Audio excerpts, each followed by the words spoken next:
What happens when you die?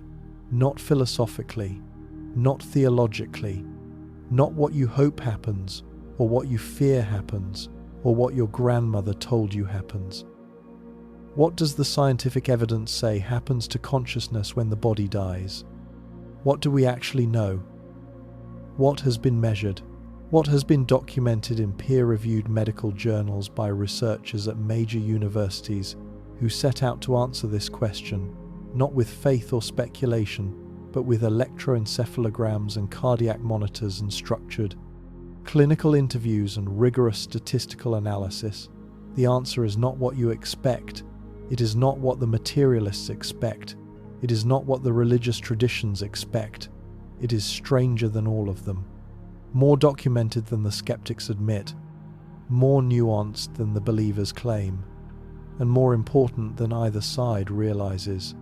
Because the question of what happens when you die is not just a question about death. It is a question about the nature of consciousness itself. And the nature of consciousness, as we have seen throughout this series, is the question that sits beneath every other question in science and philosophy and religion.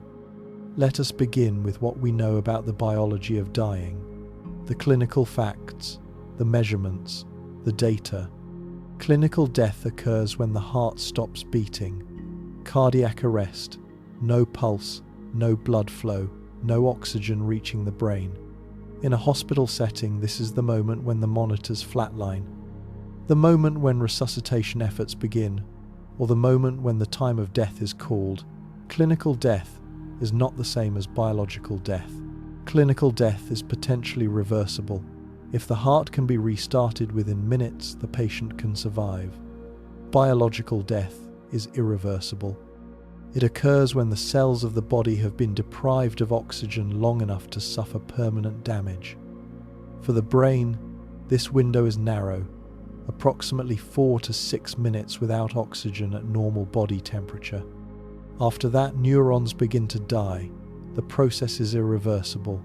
The brain does not recover. During cardiac arrest, the brain loses function rapidly. Within 10 to 20 seconds of the heart stopping, the electroencephalogram goes flat. No measurable electrical activity, no neural firing, no brain waves of any kind. The brain is not just unconscious, it is electrically silent. In any standard neuroscientific model, this means consciousness has ceased. If consciousness is produced by neural activity and there is no neural activity, then there should be no consciousness, no experience, no awareness, nothing. This is the prediction of the materialist model of consciousness. Consciousness is what the brain does. When the brain stops doing anything, consciousness stops. Death is the end. The lights go out. There is nothing more. The prediction is clear. The prediction is testable. And the prediction appears to be wrong. Sam Parnia is a critical care physician and researcher at NYU Langone Medical Center. He has spent over 2 decades studying what happens to consciousness during cardiac arrest. His research program is the most rigorous and most extensive scientific investigation of consciousness during clinical death ever conducted. The AWARE study, Awareness During Resuscitation, was launched in 2008 across 15 hospitals in the United States, the United Kingdom, and Austria. It was the first large-scale prospective clinical study designed specifically to test whether consciousness persists during cardiac arrest. Previous studies had relied on retrospective interviews with patients who had survived cardiac arrest and reported experiences. Parnia's study was prospective. It was designed in advance with specific protocols, including hidden visual targets placed on shelves near the ceiling of resuscitation rooms, visible only from above. If patients truly left their bodies and observed the resuscitation from above, as many reported, they should be able to identify these targets. The study enrolled 2,060 patients who experienced cardiac arrest. Of those, 330 survived. Of those survivors, 140 were well enough to undergo structured interviews using validated assessment tools. And of those interviewed, 39% reported some form of awareness during the period when they were clinically dead. when their hearts had stopped beating, when their EEGs had gone flat, when by every standard neurological criterion they should have been unconscious, completely unconscious, no experience, no awareness, no inner life of any kind. That is what the materialist model predicts. 39% of survivors reported the prediction was wrong. The types of awareness reported were varied and internally consistent across patients who had no contact with each other and no prior knowledge of NDE literature. Some patients reported a profound feeling of peace and well-being. Some reported seeing a bright, warm, inviting light. Some reported the sensation of being pulled or drawn towards something beyond the boundary of ordinary experience. Some reported encounters with deceased relatives who communicated with them in ways that felt more real than ordinary communication. Some reported seeing their own resuscitation from a vantage point outside and above their body, observing the medical team working on their physical form below them. And some patients reported detailed, specific, verifiable perceptions of events that occurred during the resuscitation that were subsequently confirmed as accurate by the medical staff who were present. The AWARE-2 study published in 2022 went further. Using both EEG monitoring and cerebral oxygen monitoring, Parnia's team documented that some patients showed signs of conscious awareness, including delta, gamma, theta, and alpha brain activity, up to 60 minutes into the resuscitation process. More remarkably, some of these markers of consciousness appeared during periods when the brain had been without oxygen for far longer than the 4 to 6 minute window, after which consciousness should be impossible, according to the standard model. The brain should have been dead. The neurons should have been irreversibly damaged. But markers of conscious processing were detected. One patient in the original AWARE study was able to describe the details of his resuscitation with verified accuracy. He described the automated external defibrillator that was used. He described a bald, fat man with a bald head who was part of the medical team. He described specific actions taken during the resuscitation. His descriptions were confirmed as accurate by the medical staff. He reported observing these events from a position near the ceiling, looking down at his own body. His heart had been stopped for over 3 minutes. His EEG had been flat, and yet he was able to accurately perceive and later report events that occurred during this period. This is what scientists call a veridical near-death experience, an NDE in which the patient reports information that they could not have obtained through normal sensory channels and that is subsequently verified as accurate. Veridical NDEs are the strongest evidence against the materialist prediction because they involve not just subjective experience during clinical death, which could theoretically be dismissed as hallucination, but accurate perception of external events that can be independently confirmed. Parnia's work is not the only evidence. A comprehensive review by Rivas, Dervin and Smit, published in 2016, documented over 100 cases of veridical perception during NDEs. Patients reported details about their resuscitation, about events in other rooms, about the appearance and actions of medical personnel, about conversations that took place while they were clinically dead. In case after case, the details were confirmed as accurate by independent witnesses.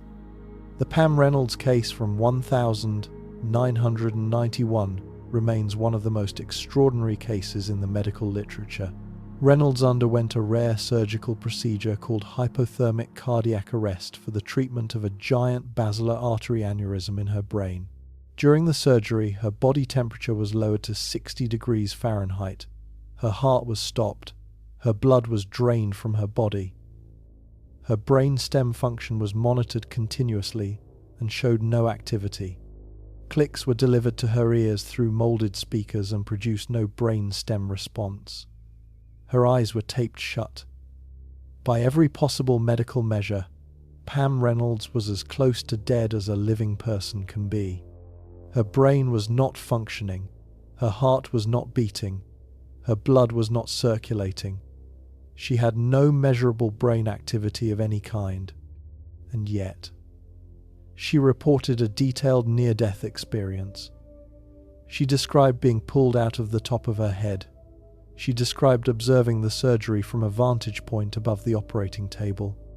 She described the surgical instrument used to cut her skull, a pneumatic bone saw that she said looked like an electric toothbrush.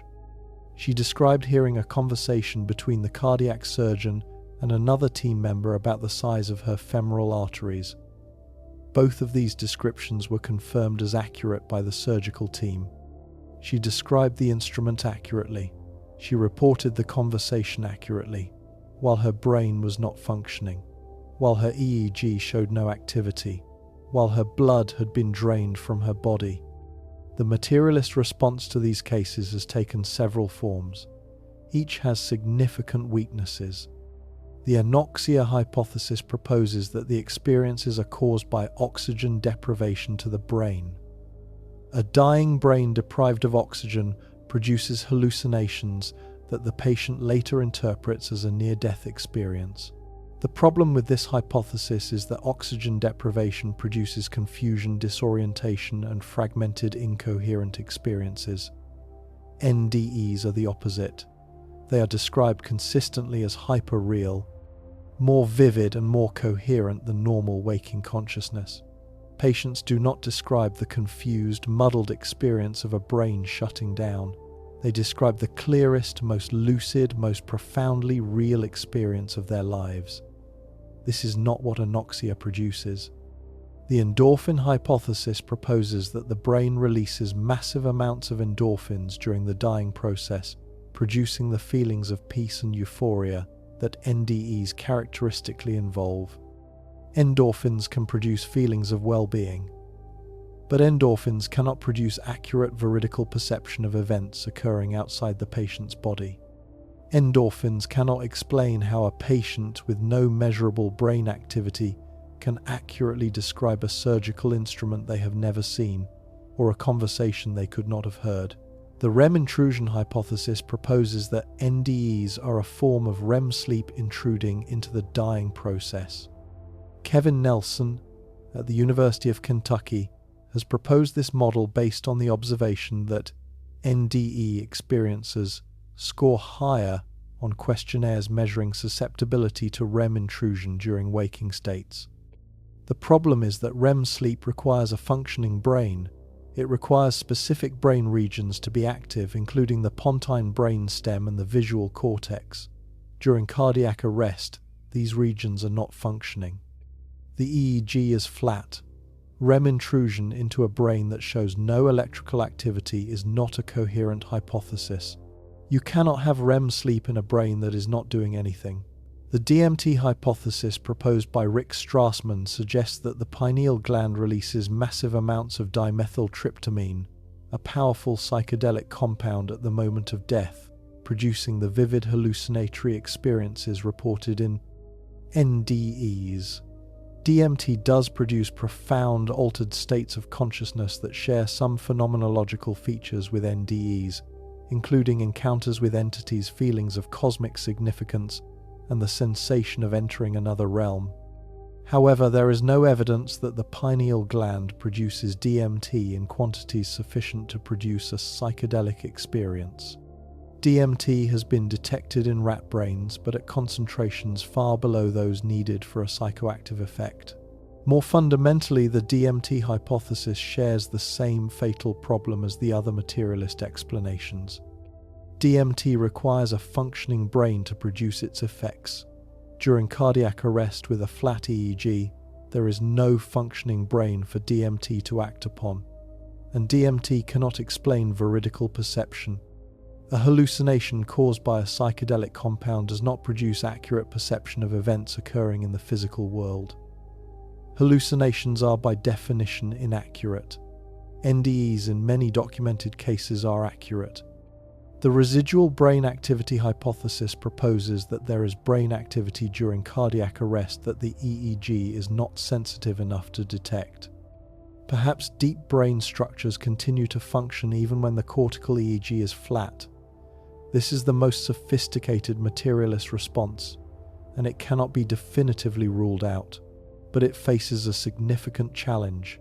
The coherent, organized, complex experiences reported in NDEs, hyperreal visual and auditory perception, encounters with deceased relatives, panoramic life, reviews the sensation of being outside the body, accurate perception of external events are exactly the kind of experiences that require precisely the large-scale, organized cortical activity that the flat EEG demonstrates is absent. The hypothesis that residual deep brain activity could produce experiences more vivid and more organized than normal waking consciousness, which requires massive, coordinated cortical activity, is extraordinary and has no supporting evidence. Terminal lucidity presents another challenge to the materialist model that is equally difficult to explain and that connects directly to the filter model of consciousness that we explored in the consciousness series. Terminal lucidity is the phenomenon in which patients with severe chronic neurological conditions that have progressively destroyed large portions of their brain over years or decades suddenly and unexpectedly become lucid, shortly before death.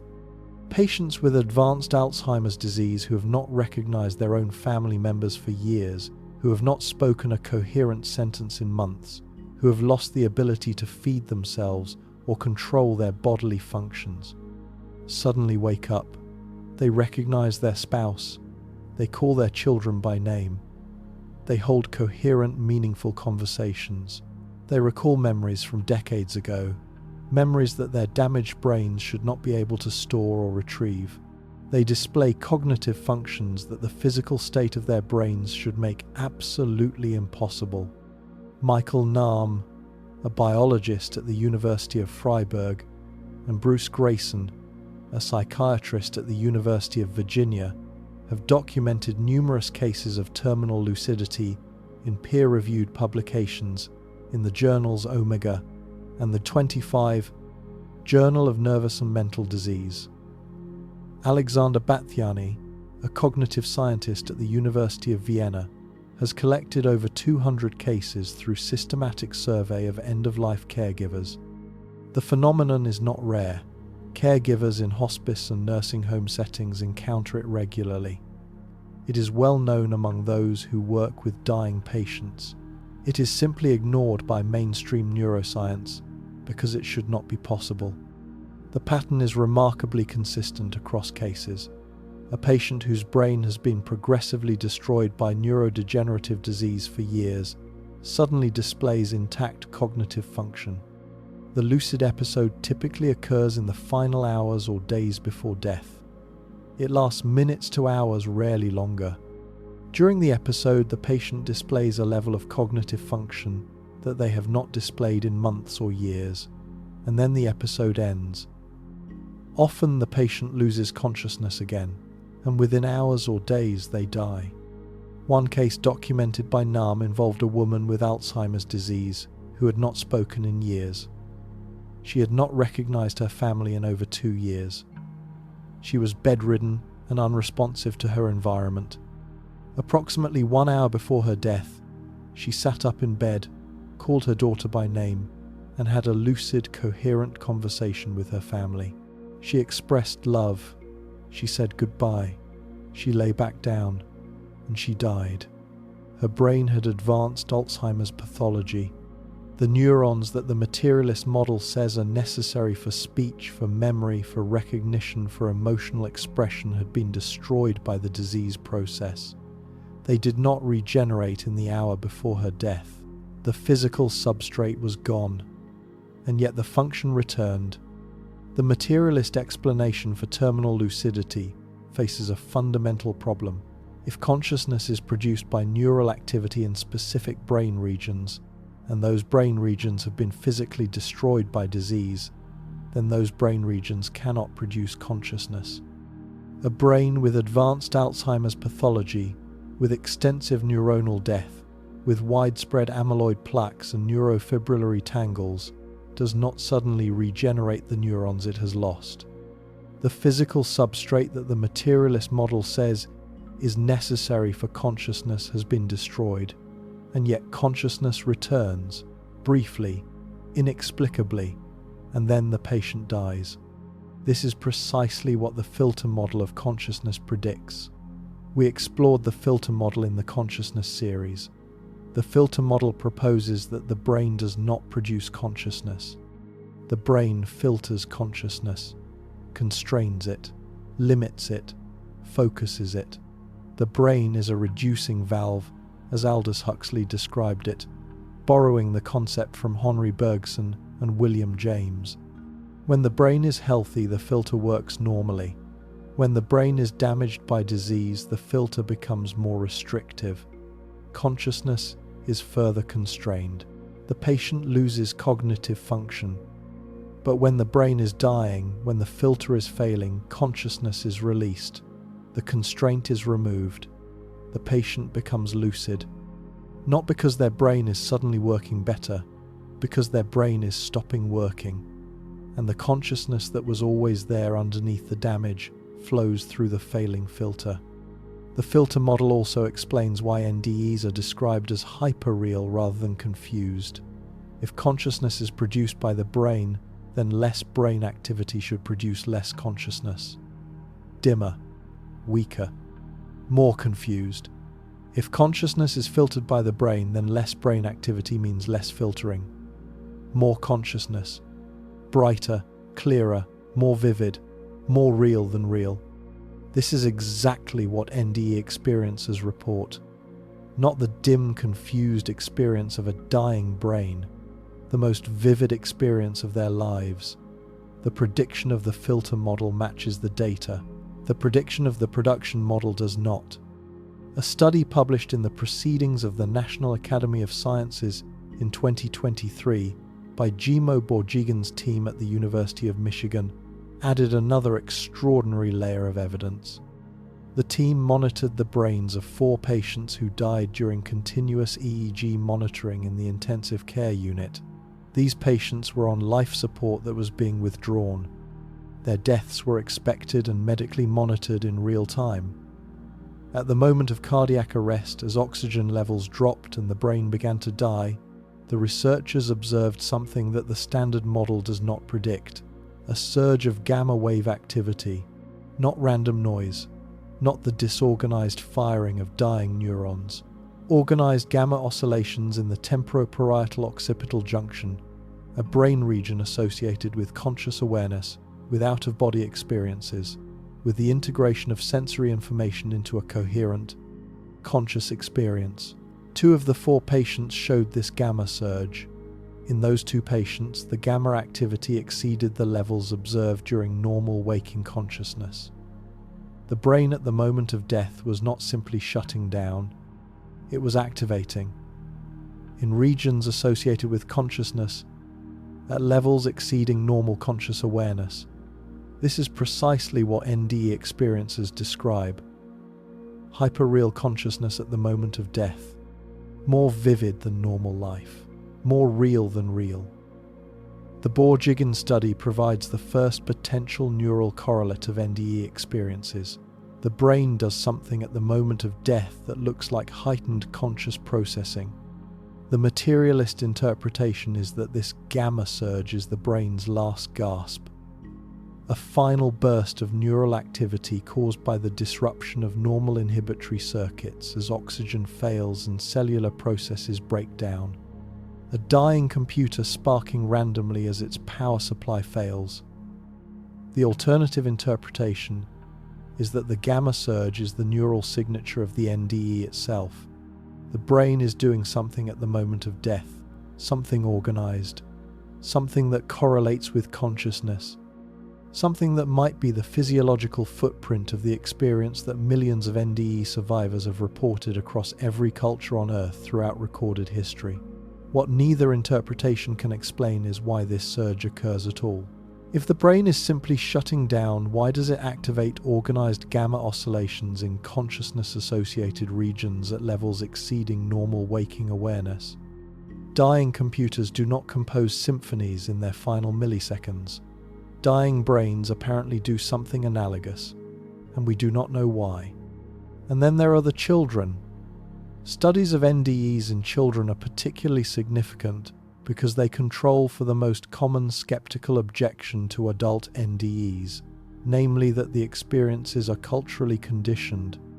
That adults report tunnels of light and deceased relatives because they have heard about tunnels of light and deceased relatives. That the NDE is essentially a dream constructed from cultural expectations about what death should be like. Children, especially very young children, have minimal cultural conditioning regarding death. They have not read Raymond Moody. They have not seen movies about the afterlife. They have not been exposed to religious teaching about what happens when you die in any sophisticated way. Their brains have not been marinating for decades in cultural narratives about near-death experiences, and yet children report the same core elements as adults. Melvin Morse, a pediatric physician at the University of Washington, published studies of pediatric NDEs in the American Journal of Diseases of Children, and in his book, Closer to the Light, documenting these experiences in children as young as 3 years old. The children described seeing a bright, warm light. They described traveling through a tunnel or passage. They described encountering beings of light or deceased relatives. They described a boundary or border beyond which they felt they should not pass. They described being told or deciding to return. They described a feeling of profound love and peace, unlike anything in their normal experience. The core elements were the same as adult NDEs, but described in the simple, direct language of young children, without the cultural overlay that adult accounts sometimes carry. A 3-year-old does not describe a being of light using theological language. A 3-year-old says, "I saw a nice man who was really bright and he loved me." PM. H. Atwater studied over 200 child NDEs, spanning 3 decades of research, and found that 76% reported encountering deceased relatives during their experience. In some cases, the children encountered relatives who had died before the child was born, relatives the child had never met, and in some cases had never been told about. One child described meeting a young man during the NDE who was later identified from photographs as the child's uncle who had died as a teenager years before the child was born. The child had never seen a photograph of the uncle, and the family had not discussed the uncle with the child. The child recognized the photograph immediately.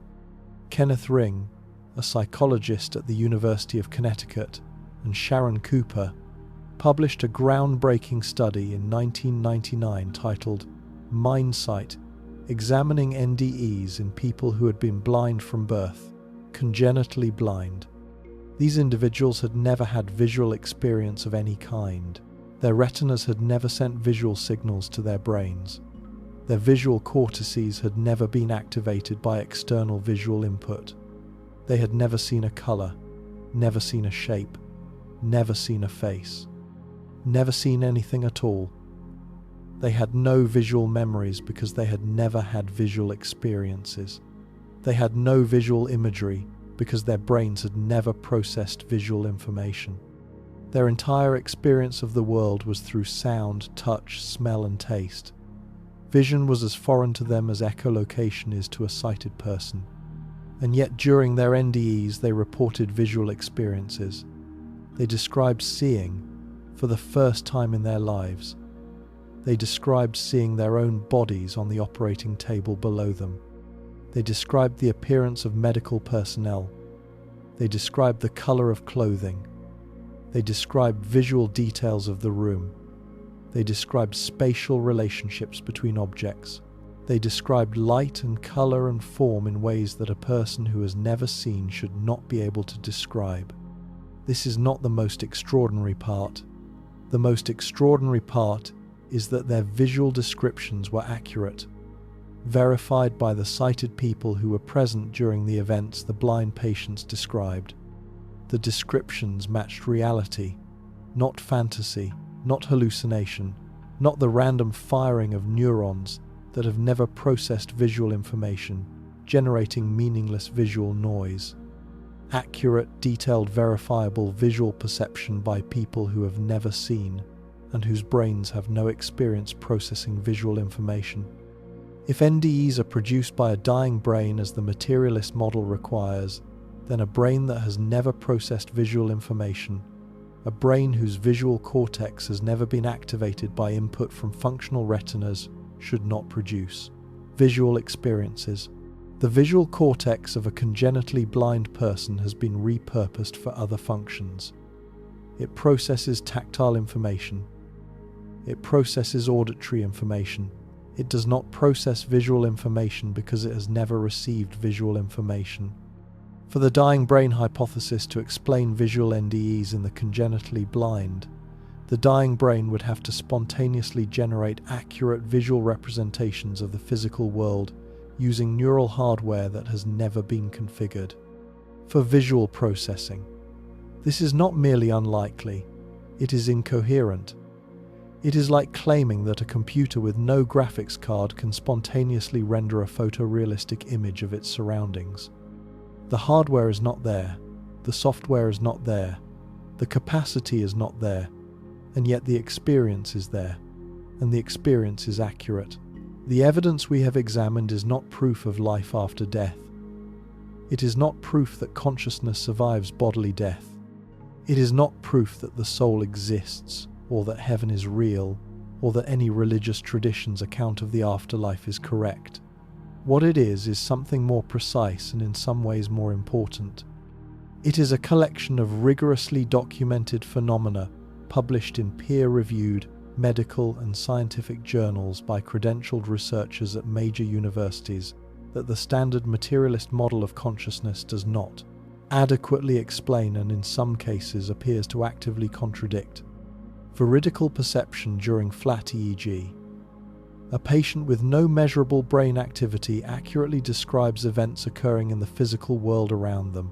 Terminal lucidity in destroyed brains. A patient whose cerebral cortex has been ravaged by decades of Alzheimer's disease suddenly displays cognitive function that requires exactly the neural structures that the disease has destroyed. Gamma surges at the moment of death. Organized high-frequency oscillations in consciousness-associated brain regions at levels exceeding normal waking awareness, occurring at the precise moment when the brain is losing its oxygen supply and should be shutting down. Visual experience in the congenitally blind. People who have never seen anything in their lives reporting accurate visual descriptions of their physical surroundings during cardiac arrest. Children describing encounters with deceased relatives they never knew and had never been told about, recognizing them from photographs they had never seen. Each of these phenomena individually might be dismissed as anomalous, an outlier, a measurement error, a confabulation, a lucky guess, but together they form a pattern that is consistent across thousands of cases documented over decades by independent research teams in multiple countries using different methodologies, a pattern that points in a specific direction, the direction that says the relationship between the brain and consciousness is not the simple one-directional production relationship that materialist neuroscience assumes. The brain does something with consciousness. It processes it, it filters it, it constrains it, it focuses it, but the brain may not be the source of consciousness. The source may be elsewhere. The brain may be the receiver, not the generator. The television set, not the broadcast station. The window, not the landscape. If this is true, even partially, even tentatively, even as a hypothesis worth taking seriously, then it has implications that extend far beyond the question of what happens when we die.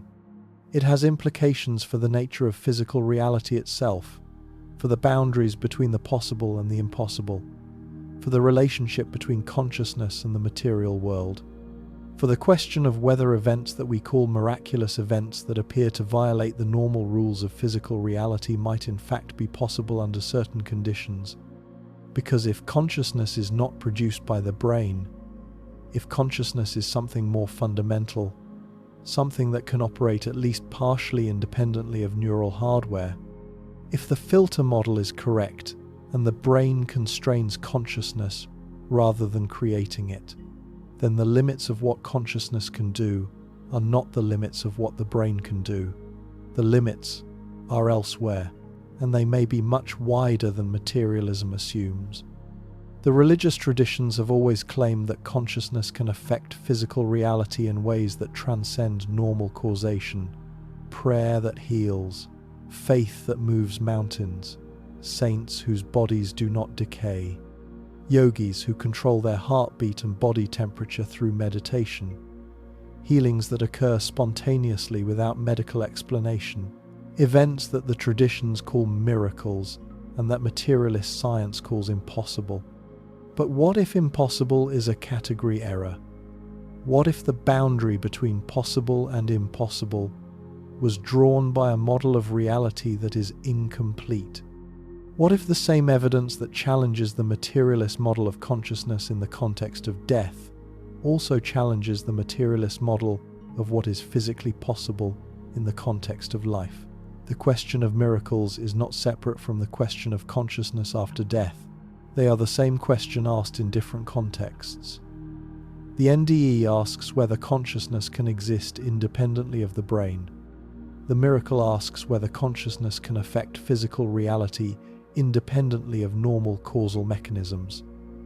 Both questions challenge the same assumption, the assumption that the physical is all there is, the assumption that consciousness is merely a byproduct of brain chemistry, the assumption that the boundaries of the possible are the boundaries of current physical theory. The evidence from NDEs suggests that at least one of these assumptions may be wrong.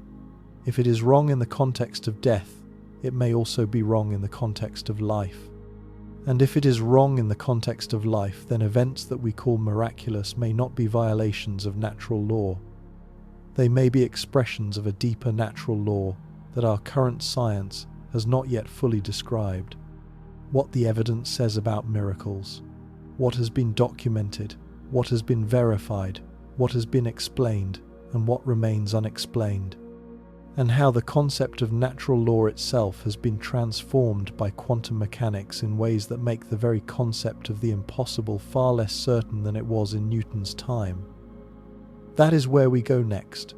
If consciousness can operate during cardiac arrest, when the brain shows no measurable activity, if patients with destroyed brains can suddenly become lucid hours before death, if congenitally blind people can see accurately during near-death experiences, then the boundary between the possible and the impossible is not where we thought it was.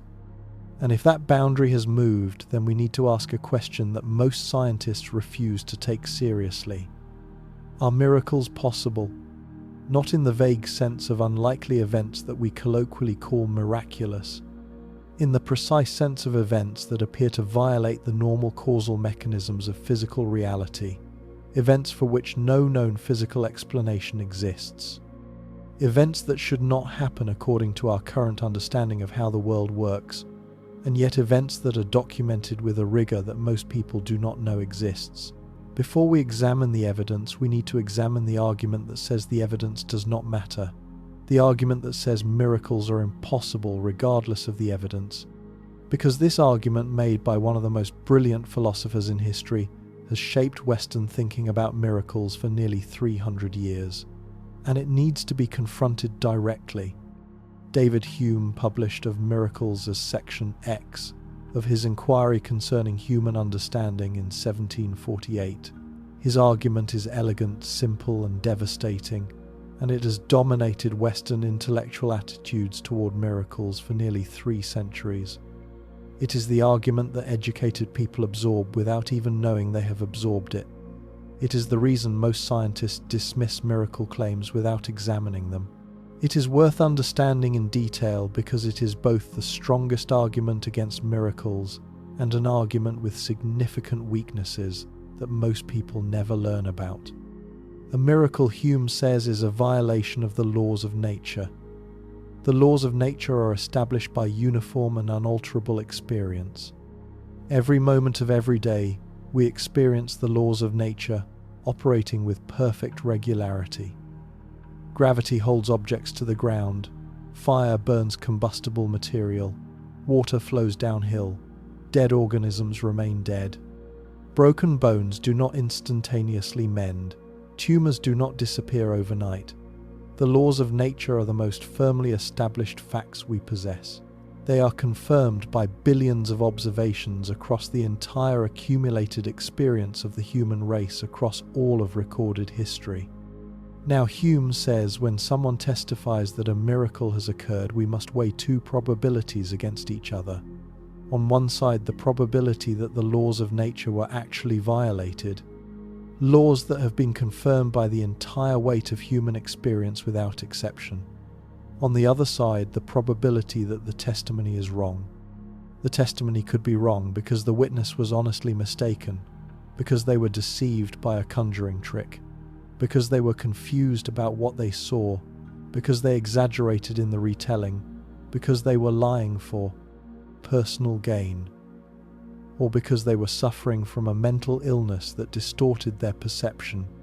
Given that the laws of nature are confirmed by the entire accumulated weight of human experience, billions of observations without a single confirmed exception, and given that human testimony is known to be frequently unreliable, people lie. People hallucinate, people misremember, people exaggerate, people are deceived. It is always more rational. Hume concludes to believe that the testimony is wrong than to believe that the laws of nature were violated.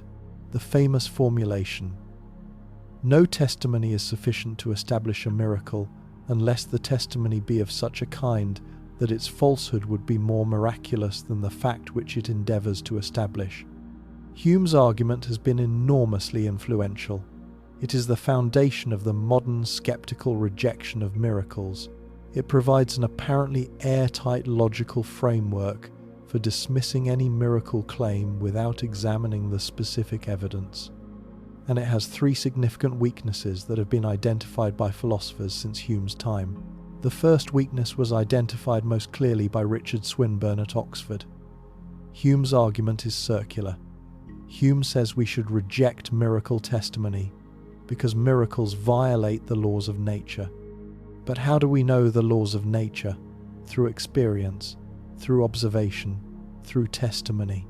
Hume is using testimony, the accumulated testimony of human experience, about the regularity of nature to reject testimony, the specific testimony of miracle witnesses. He privileges one type of testimony over another without providing a non-circular justification for doing so. If testimony is unreliable, then the testimony for the laws of nature is also unreliable. If testimony is reliable enough to establish the laws of nature, then it might be reliable enough to establish exceptions to those laws. Hume cannot have it both ways. The second weakness was identified by John Earman, a philosopher of science at the University of Pittsburgh, in his book Hume's Abject Failure. Earman shows that Hume's argument violates the basic principles of probabilistic reasoning, specifically Bayes' theorem.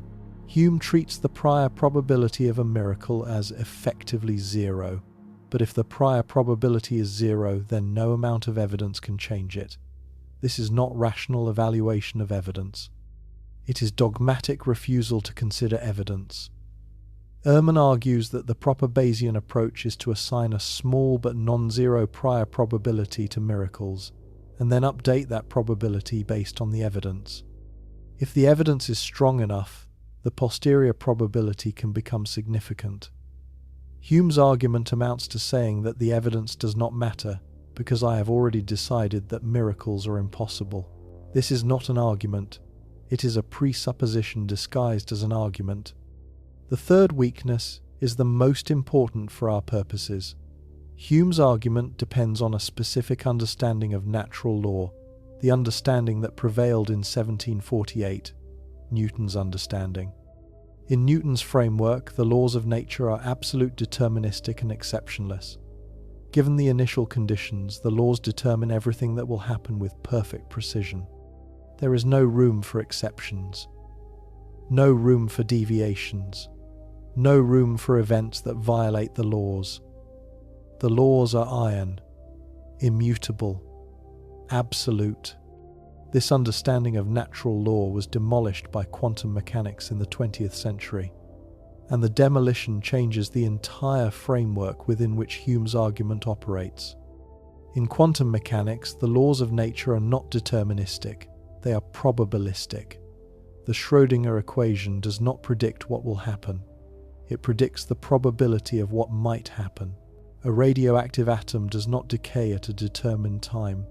It has a probability of decaying at any given moment. An electron does not have a definite position. It has a probability distribution across a range of positions. The laws of quantum mechanics do not say this will happen. They say this might happen with such and such probability. This changes the concept of impossible. In classical Newtonian physics, impossible means forbidden by the laws. It cannot happen, period. In quantum mechanics, impossible means the probability is extremely low. Not zero, low. And in quantum mechanics, any event with non-zero probability can happen, will happen, given enough opportunities. Quantum tunneling is a perfect example. A particle encountering an energy barrier that it does not have enough energy to overcome. Classical physics says the particle cannot pass the barrier. Impossible. Quantum mechanics says the particle has a non-zero probability of appearing on the other side of the barrier. It tunnels through. This is not theory. This is measured. This is the basis of nuclear fusion in stars. This is the operating principle of the scanning tunneling microscope. The impossible happens routinely at the quantum level. Does this mean that macroscopic miracles are just quantum tunneling at a large scale? No. The probabilities involved in macroscopic quantum events are so extraordinarily small that they are effectively zero for practical purposes. The probability of a person quantum tunneling through a wall is approximately 10 to the minus 10 to the 30th. This number is so small that it is effectively zero. No one has ever quantum tunneled through a wall. No one ever will. But that is not the point. The point is conceptual. The point is that the laws of nature, as understood by modern physics, do not forbid events in the absolute sense that Hume's argument requires. They assign probabilities, and probabilities, even very small ones, are not impossibilities. The iron deterministic laws of Newton that Hume relied upon have been replaced by the probabilistic framework of quantum mechanics. And in a probabilistic universe, the concept of violation of natural law is not well defined. You cannot violate a probability. You can only be on the extreme tail of the distribution.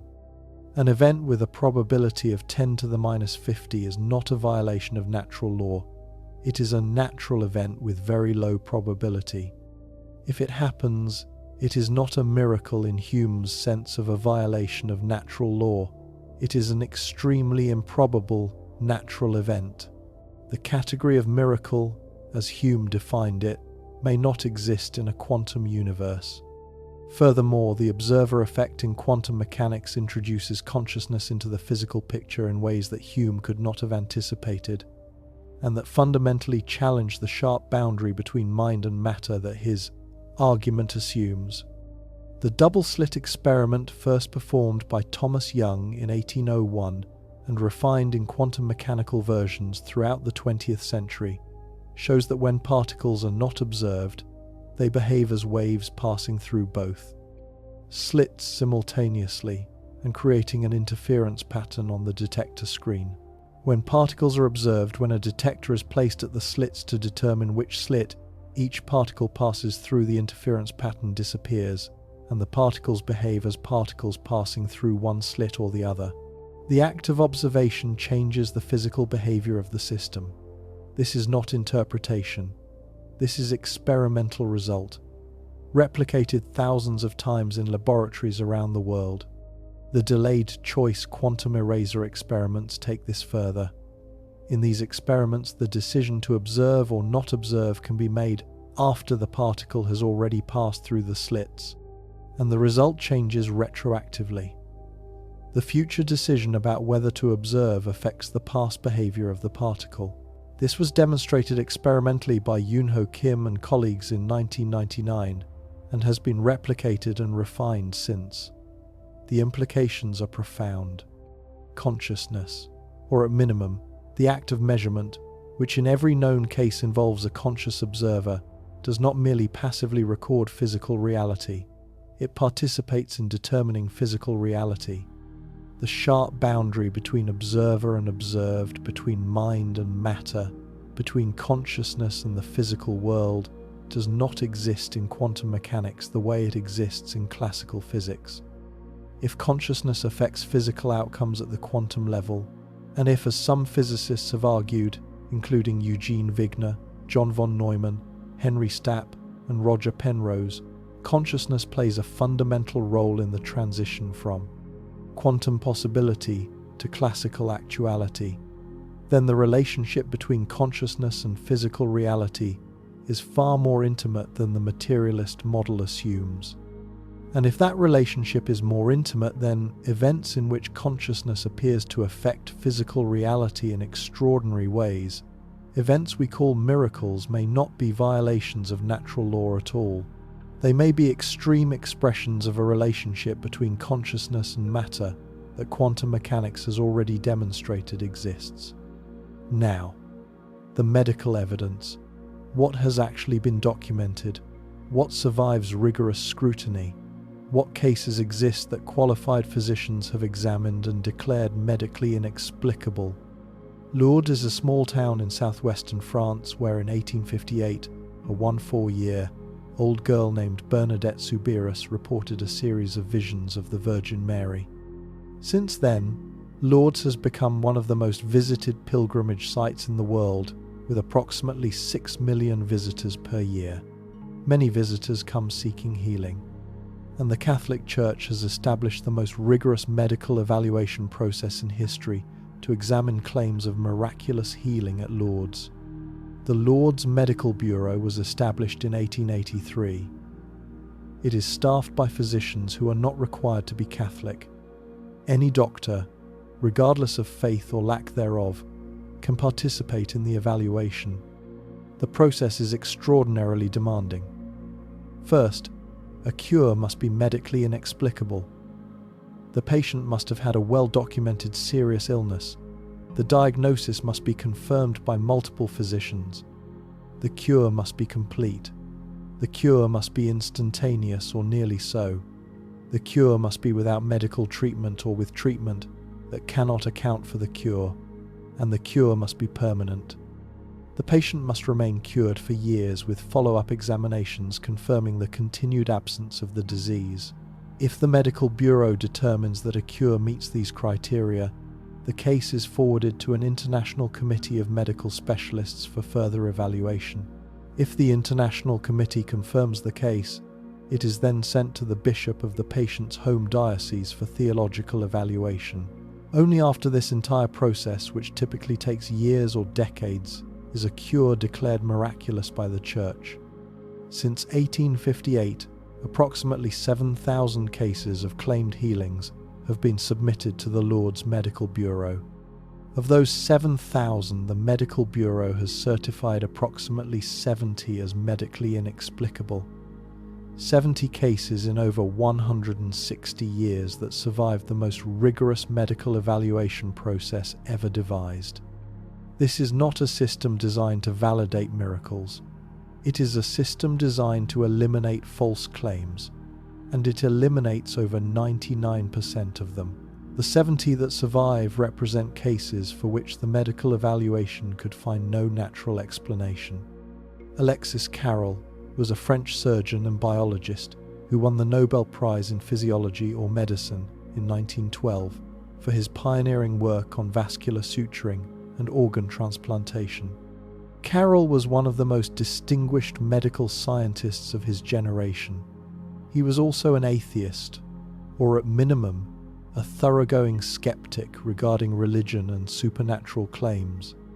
He considered religious healing to be superstition, a relic of pre-scientific thinking beneath the consideration of serious scientists. In 1903, a colleague invited him to accompany a group of sick patients on a train to Lourdes.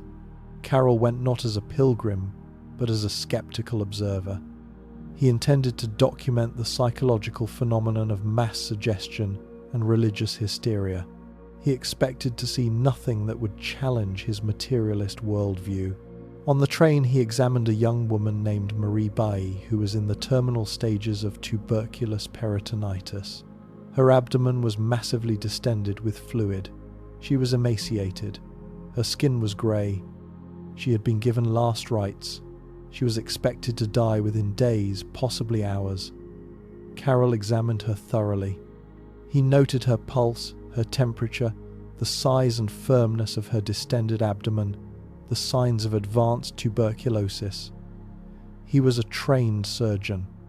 He knew what he was looking at. He was looking at a woman who was dying.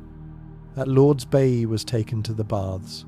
Carol positioned himself close to the patient and watched.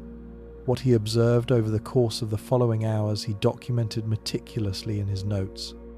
The swelling in her abdomen began to reduce. Carol could see it happening.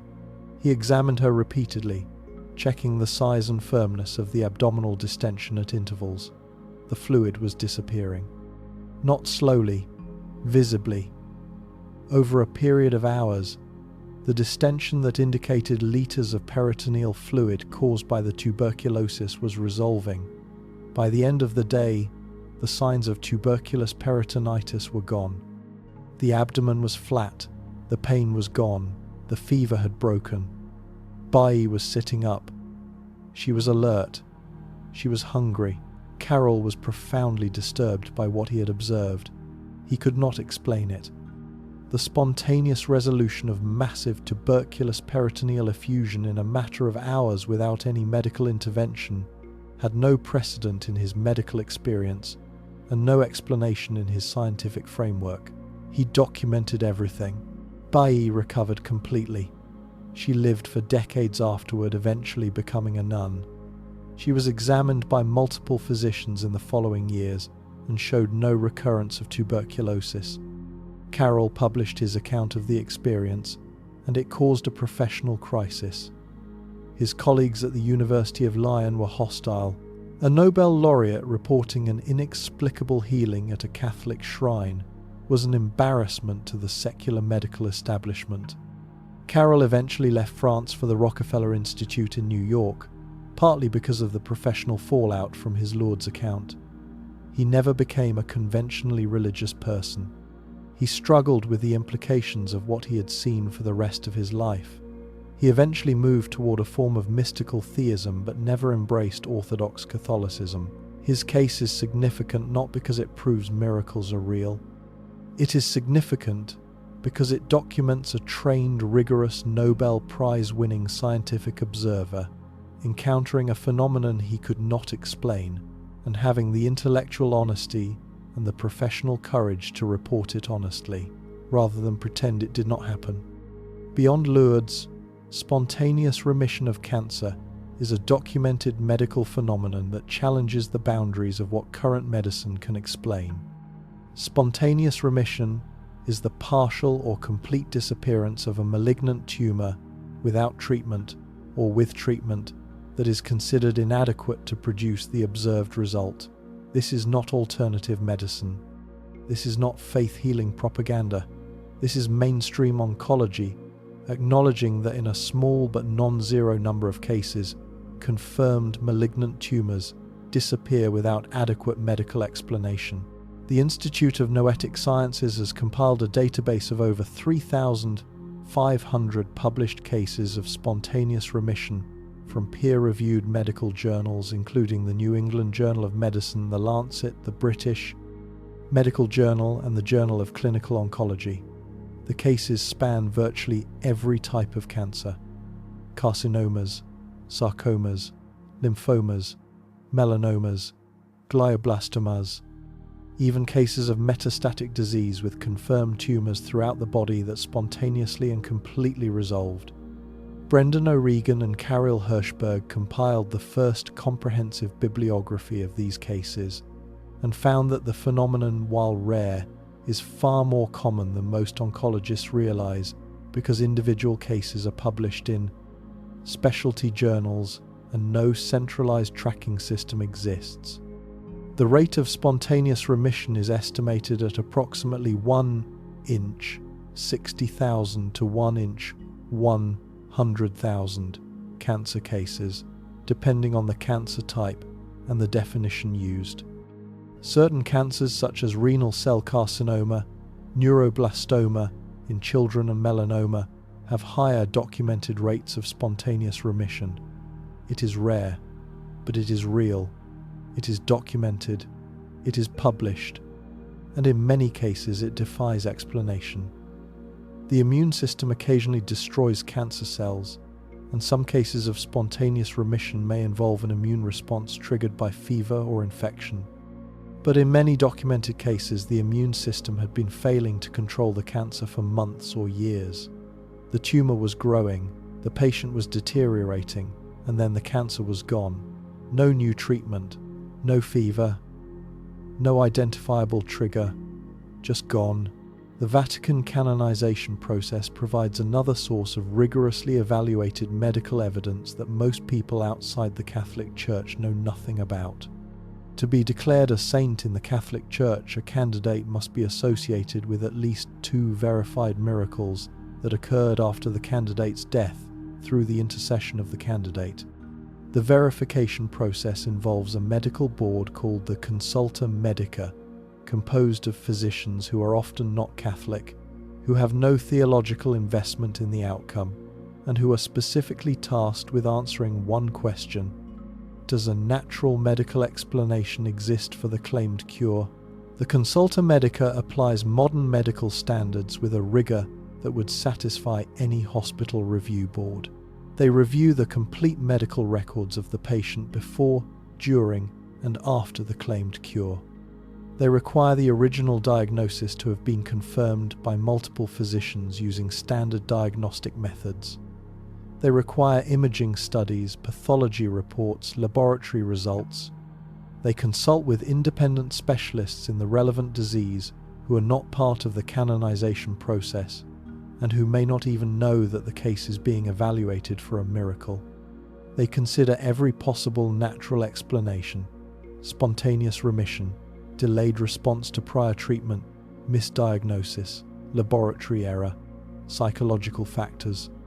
They require the cure to be complete, not partial, instantaneous or nearly so, not gradual, permanent, not temporary, and they require the patient to be followed for years after the cure to confirm that the disease has not returned. Only if the Consulta Medica concludes unanimously that no natural explanation exists does the case proceed to the theological phase of evaluation. The process includes a figure called the promoter justitiae, historically known as the devil's advocate, whose role is specifically to argue against the miracle, to find natural explanations that the medical board might have missed, to identify weaknesses in the evidence, to challenge the conclusions at every step. The process is adversarial by design. It is constructed to prevent false confirmations. It is the opposite of credulity. It is institutionalized skepticism applied to miracle claims by an organization that has been doing this for centuries. The result is a small number of cases that have survived a level of medical scrutiny that exceeds what most published case reports in medical journals receive. These cases do not prove divine intervention. They prove that the medical profession examining the cases could not find a natural explanation. The absence of a known explanation is not proof of a supernatural one, but it is evidence that something occurred that our current medical knowledge cannot account for. And the rigor of the process makes it impossible to dismiss these cases as the product of credulous believers seeing what they want to see. Now, what connects the NDE evidence from the previous part to the medical miracle evidence in this part? The connection is consciousness. The placebo effect is the most scientifically accepted demonstration that consciousness affects physical reality, and it serves as a bridge between mainstream medicine and the more extraordinary phenomena we are examining. A patient who believes they are receiving an effective treatment shows measurable physiological improvement even when the treatment is inert. This is not imagination. This is not self-deception. This is measurable change in the body caused by a state of mind. The evidence is extensive and compelling. In a landmark 2002 study by Fabrizio Benedetti and colleagues at the University of Turin, patients who received a saline injection they were told was a powerful painkiller showed measurable release of endogenous opioids in brain. Imaging studies. Their brains literally produced their own painkillers in response to the belief that they were receiving medication. When the patients were given naloxone, an opioid blocker, the placebo effect disappeared. This proved that the placebo was working through a specific, identifiable physiological mechanism. Belief triggered an actual biochemical cascade. Ted Kapchuk at Harvard Medical School has demonstrated that placebo effects can occur even when patients know they are receiving a placebo. In open-label placebo studies, patients are told explicitly that the pill they are receiving contains no active ingredient, and yet significant numbers of patients show improvement. For irritable bowel syndrome, for chronic low back pain, for cancer-related fatigue, the belief does not need to be about a specific medication. Something about the ritual of treatment, the relationship with the practitioner, the act of taking a pill or receiving an injection activates the body's self-healing mechanisms. The placebo effect has been documented for pain relief through endorphin and endocannabinoid release, for immune function through measurable changes in immune cell activity, for cardiovascular function through changes in heart rate and blood pressure, for Parkinson's disease through actual dopamine release in the basal ganglia, and for depression through changes in brain activity patterns visible on fMRI. In the Parkinson's studies, the effect was particularly striking. Patients who believed they were receiving a dopamine-enhancing drug showed actual dopamine release in the same brain regions that respond to the real drug. The belief produced the same neurochemical change as the medication. Sham surgery studies are even more remarkable. In a 2002 study published in the New England Journal of Medicine by Bruce Moseley and colleagues, patients with osteoarthritis of the knee were randomly assigned to receive either real arthroscopic surgery or sham surgery, in which incisions were made but no actual surgical procedure was performed. The patients did not know which group they were in. At 2-year follow-up, the sham surgery group showed the same improvement as the real surgery group. The belief that surgery had been performed produced the same clinical outcome as actual surgery.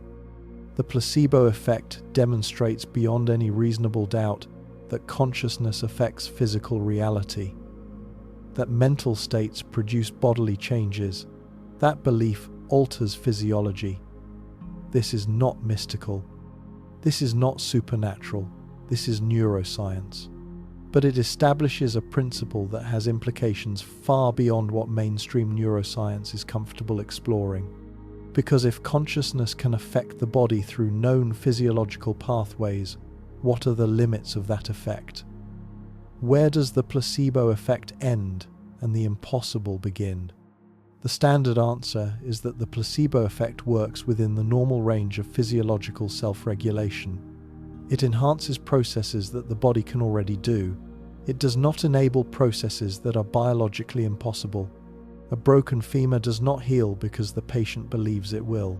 It heals because the body has the biological machinery for bone repair, and the placebo effect can at most enhance the efficiency of that machinery. The cases that remain medically inexplicable, the Lourdes cures, the spontaneous remissions, the cases that pass the Vatican's medical evaluation, are cases that appear to exceed the limits of the placebo effect. Cases where the biological machinery for repair does not exist or is insufficient. Cases where a tumor that the immune system was failing to control suddenly disappears. Cases where tissue that was irreversibly damaged is suddenly functional.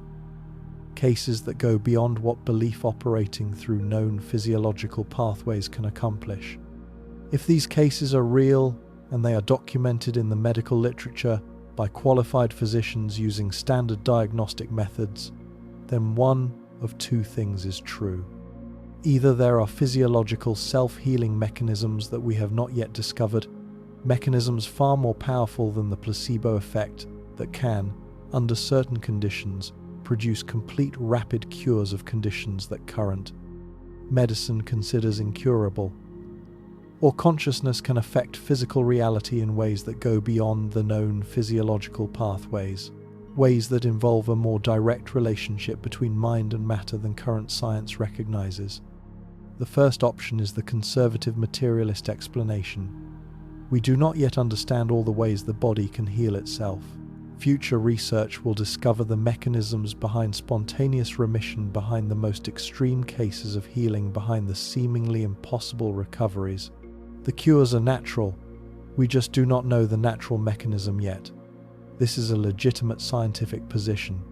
It is the position that most researchers hold. It is the safest intellectual bet. And it may be correct.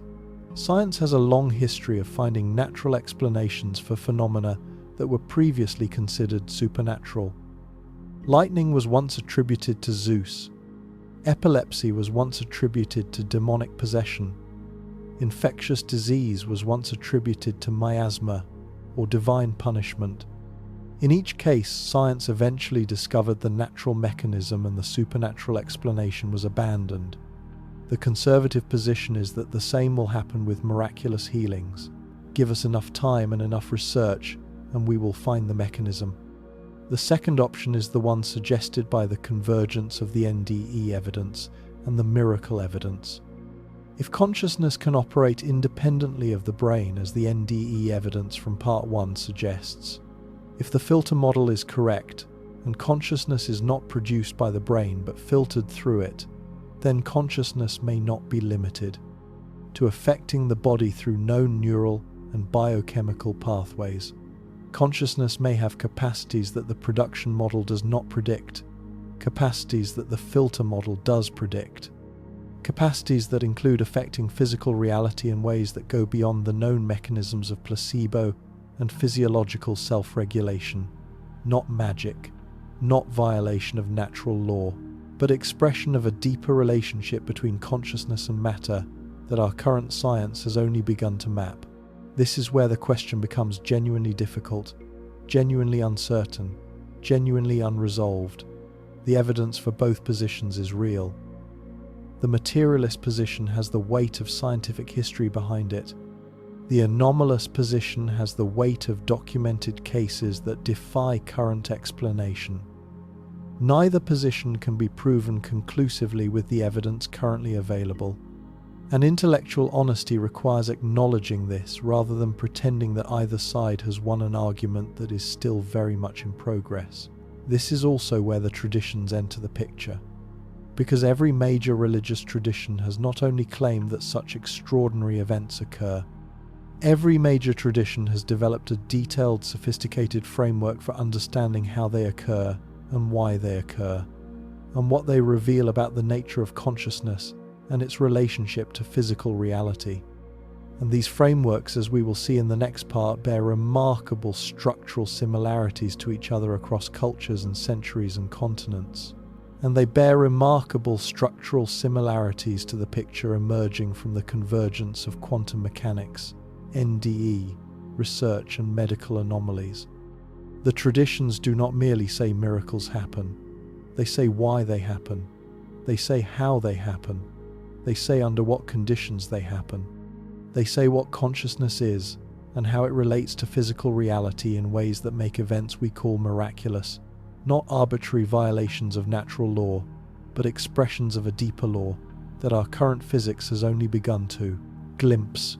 Every major civilization in recorded history has produced accounts of two types of extraordinary experience: experiences of consciousness surviving death, and experiences of consciousness affecting physical reality in ways that transcend normal causation. Every one of them, without exception, across every continent, across every century. In traditions that had no contact with each other, separated by oceans and millennia, and languages and cosmologies that share almost nothing else in common, this universality is itself a piece of evidence, not proof, evidence. If these experiences were the product of one specific cultural tradition, one specific set of beliefs, one specific neurological quirk, of one specific population, then we would expect them to appear in some cultures and not others. They appear in all of them. If they were the product of a specific historical period, a phase of human development that was later outgrown, then we would expect them to disappear as cultures became more sophisticated. They have not disappeared. They persist in the 21st century in the most scientifically advanced societies on Earth. The question is what this universality means. Let us examine what the traditions actually say, not the simplified versions, not the Sunday school summaries. The actual detailed frameworks that these traditions developed over centuries of contemplative investigation into the nature of death and the nature of consciousness. Tibet. The Bardo Thodol, known in the West as the Tibetan Book of the Dead, is not a book about death in the way that Westerners typically understand. It is a detailed, practical manual for navigating the stages of consciousness that occur during and after the dying process. It was composed in the 8th century CE, attributed to Padmasambhava, and it describes the dying process with a phenomenological precision that is extraordinary for any era, and that maps onto modern NDE research with a specificity that demands attention. The Bardo Thodol describes 3 bardos, or intermediate states, that consciousness passes through after death. The first is the Chikai Bardo, the bardo of the moment of death. At the moment of death, the text says consciousness encounters what it calls the clear light, the fundamental luminosity of mind itself. This is described as an overwhelmingly bright light, radiating warmth and love, and a sense of infinite spaciousness. If the dying person recognizes this light as the true nature of their own consciousness, they are liberated. They merge with the light and the cycle of death and rebirth ends. Compare this with the NDE literature. The most consistently reported element of near-death experiences across all cultures is the encounter with a brilliant light. A light described as brighter than any physical light, yet not painful to perceive. A light radiating unconditional love, warmth, and acceptance. A light that NDE experiencers describe as feeling like home, like the most real thing they have ever encountered, like the fundamental nature of reality itself. The Bardo Thodol, written 1,200 years ago, describes the same experience. The light, the love, the sense that this is the deepest truth. The second bardo is the Chonyad Bardo, the bardo of experiencing reality. If the dying person does not recognize the clear light, consciousness enters a phase of vivid, visionary experience that lasts, according to the text, approximately 14 days, though the text acknowledges that the subjective experience of time in this state is radically different from ordinary time. The text describes encounters with both peaceful and wrathful deities, brilliant colors, geometric patterns, sounds that have no physical source, and a panoramic review of the person's life. The peaceful deities appear first, radiating compassion and wisdom. If the dying person is frightened by the intensity of these visions and turns away, the wrathful deities appear terrifying in form, but identical in nature to the peaceful deities. They are the same consciousness appearing in different forms. The fear is the problem, not the vision. This psychological insight that the terrifying and the beautiful are different appearances of the same reality is a sophisticated phenomenological observation that maps onto the NDE literature's finding that some NDEs are distressing rather than peaceful, but that the distressing quality appears to be related to the experiencer's resistance rather than to the nature of the experience itself. The life review element is particularly significant. The Bardo Thodol describes the dying person being brought before Yamadharmaraja, the Lord of Death, who holds up a mirror called the Mirror of Karma. In this mirror, the dying person sees their entire life reflected. Every action, every word, every thought, every consequence. The mirror does not judge, it reveals. The person sees for themselves what they have done and what it meant. The emotional impact of every action is experienced not only from their own perspective, but from the perspective of every being affected by their actions. You feel the pain you caused. You feel the joy you gave. You experience the full consequences of your existence from every angle simultaneously. The NDE literature describes the same phenomenon with remarkable specificity. The panoramic life review is one of the most consistently reported elements of near-death experiences. NDE experiencers describe reliving their entire life in what feels like an instant. They describe experiencing every moment from their own perspective and simultaneously from the perspective of others.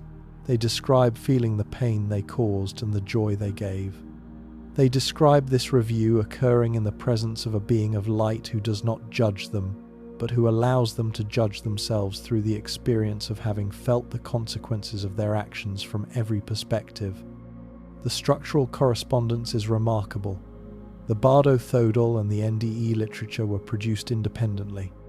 The NDE researchers of the 20th and 21st centuries did not derive their phenomenological descriptions from the Bardo Thodol. The patients who reported NDEs had in most cases never heard of the Bardo Thodol, and yet the descriptions match. Light, life review from multiple perspectives, encounters with beings, a sense of being in a more real reality. The correspondence is either an extraordinary coincidence or it reflects a genuine structure of the dying experience that different traditions have independently discovered through different methods. The third Bardo is the Tibetan Bardo, the Bardo of becoming.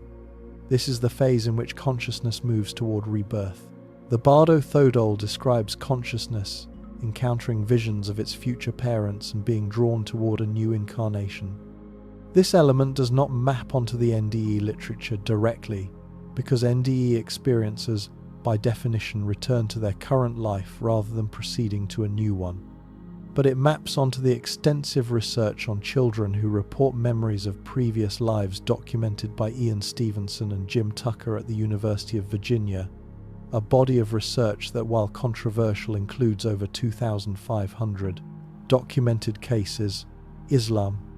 The Islamic tradition provides a detailed framework for both the afterlife and for extraordinary events that integrates both into a coherent theological system in which consciousness is understood as fundamentally distinct from the body, capable of surviving the body's death and capable under certain conditions of affecting the physical world in ways that transcend ordinary causation. The framework begins with the concept of Burza, the intermediate realm between death and the Day of Judgment. The word Burza appears in the Quran, in Surah Al-Mu'minun, verse 100, and means barrier or partition. When a person dies in Islam, the soul or ruh is separated from the body by the angel of death Azrael. The process of death is described in the Hadith literature as the drawing out of the soul from the body. For the righteous, this process is described as gentle like water flowing from a vessel. For the unrighteous, it is described as painful like a thorny branch being pulled through wet wool. The imagery is visceral and specific. The soul then enters the Burza where it remains until the day of resurrection. The Burza is not unconsciousness. It is not sleep. It is not the annihilation of the self. It is a state of conscious awareness in which the soul experiences either comfort, name, or punishment, adhab, depending on the person's deeds in life. The Hadith literature describes the questioning of the soul in the grave by the angels Munkar and Nakir, who ask 3 questions about the person's faith. The soul that answers correctly experiences the Burza as spacious and filled with light.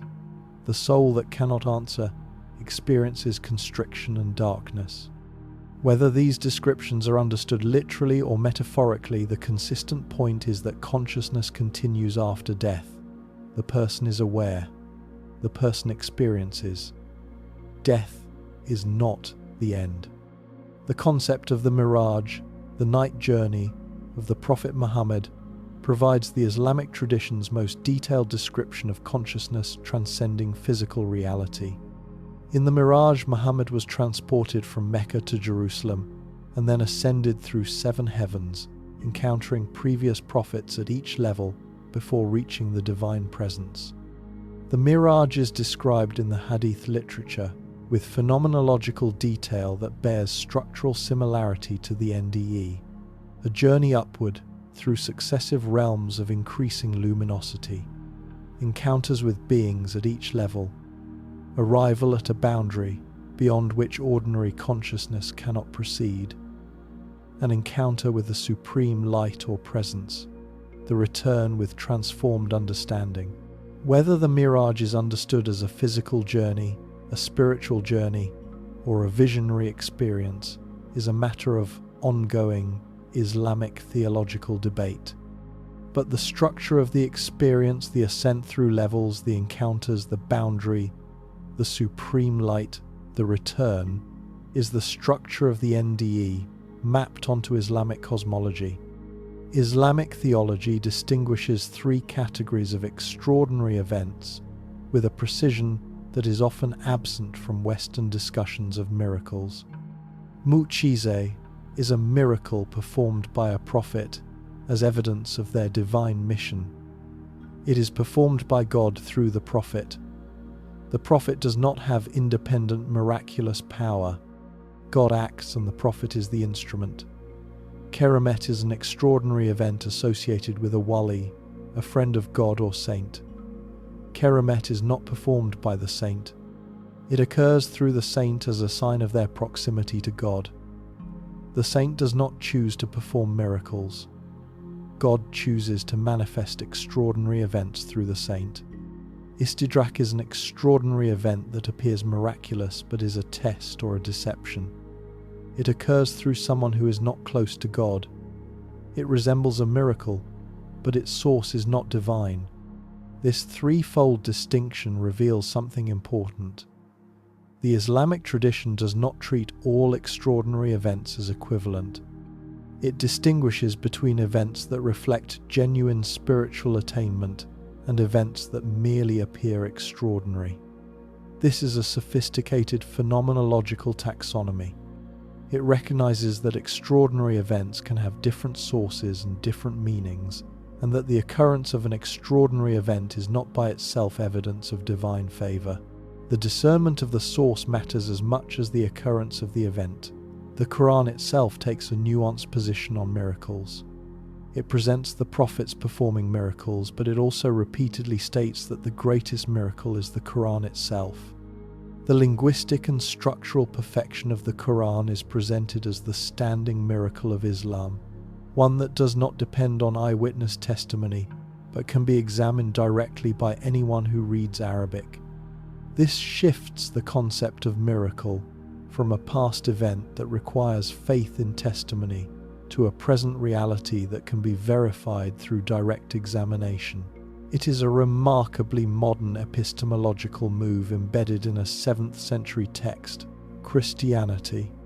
The Christian tradition addresses death and miracles through a framework centered on the resurrection. The resurrection of Jesus Christ is the foundational miracle of Christianity. It is not one miracle among many. It is the miracle upon which the entire faith rests. Paul states this explicitly. If Christ has not been raised, then our preaching is in vain, and your faith is in vain. The resurrection is a claim that consciousness survived bodily death, more than survived, returned to a transformed physical body. It is the ultimate NDE, taken to its logical conclusion. Not a temporary excursion from the body that ends in return to the same body. A permanent departure that ends in the creation of a new body. Catholic theology developed the most systematic framework for evaluating miracles in any tradition. Thomas Aquinas, in the Summa Theologica, distinguished 3 grades of miracle. The highest grade involves events that nature can never accomplish under any circumstances, such as the sun reversing its course. The second grade involves events that nature can accomplish, but not in this particular subject, such as restoring sight to the blind or life to the dead. The third grade involves events that nature can accomplish, but not in this way or at this speed, such as an instantaneous cure of a disease that would normally take months to resolve. Many of the Lourdes cases and Vatican-verified healings fall into Aquinas' third grade. They are events that the body could theoretically accomplish. The immune system can destroy tumors. Bones can heal, but not in the manner observed instantaneously, completely, and without medical intervention. Aquinas also developed the concept that miracles do not violate natural law. They supersede it. The distinction matters. A violation implies that the law is broken, that the universe operates one way and miracles force it to operate differently. Aquinas argues instead that miracles involve a higher cause acting within the natural order. Just as a human can pick up a stone that gravity would hold on the ground without violating the law of gravity by exercising a higher order capacity, God can produce effects within the natural world without violating natural law by exercising a higher order causation. The law of gravity is not violated when you pick up a stone. It is overridden by a force at a different level. Miracles in Aquinas' framework are the action of a higher level cause within the system, not a violation of the system's rules. This is structurally similar to the way quantum mechanics relates to classical physics. Classical laws are not violated by quantum events. They are superseded by a deeper description of reality that includes possibilities the classical description does not predict. The quantum level does not break classical physics. It reveals that classical physics is an approximation of a deeper reality. Aquinas' framework and quantum mechanics both suggest that what we call natural law may be an approximation of a deeper order that includes possibilities. The approximation does not predict. Hinduism.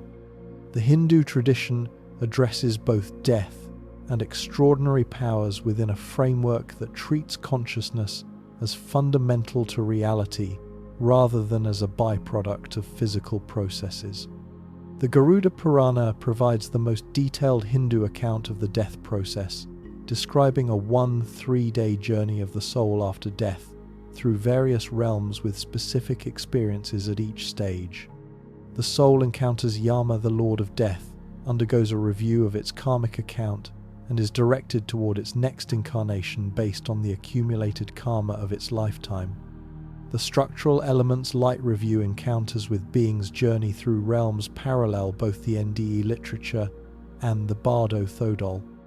The Katha Upanishad, which tells the story of the young Nachiketa who travels to the realm of Yama and asks about the nature of death, is one of the oldest philosophical treatments of consciousness surviving death in any tradition dating to approximately the 5th century BCE.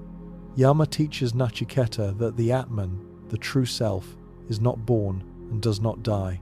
It is not killed when the body is killed. It is eternal, unchanging, and beyond the reach of physical destruction. This is the most radical claim any tradition makes about consciousness. Not merely that consciousness survives death. That consciousness was never subject to death in the first place. That death is something that happens to the body, not to consciousness. That consciousness is ontologically prior to the physical world, not a product of it.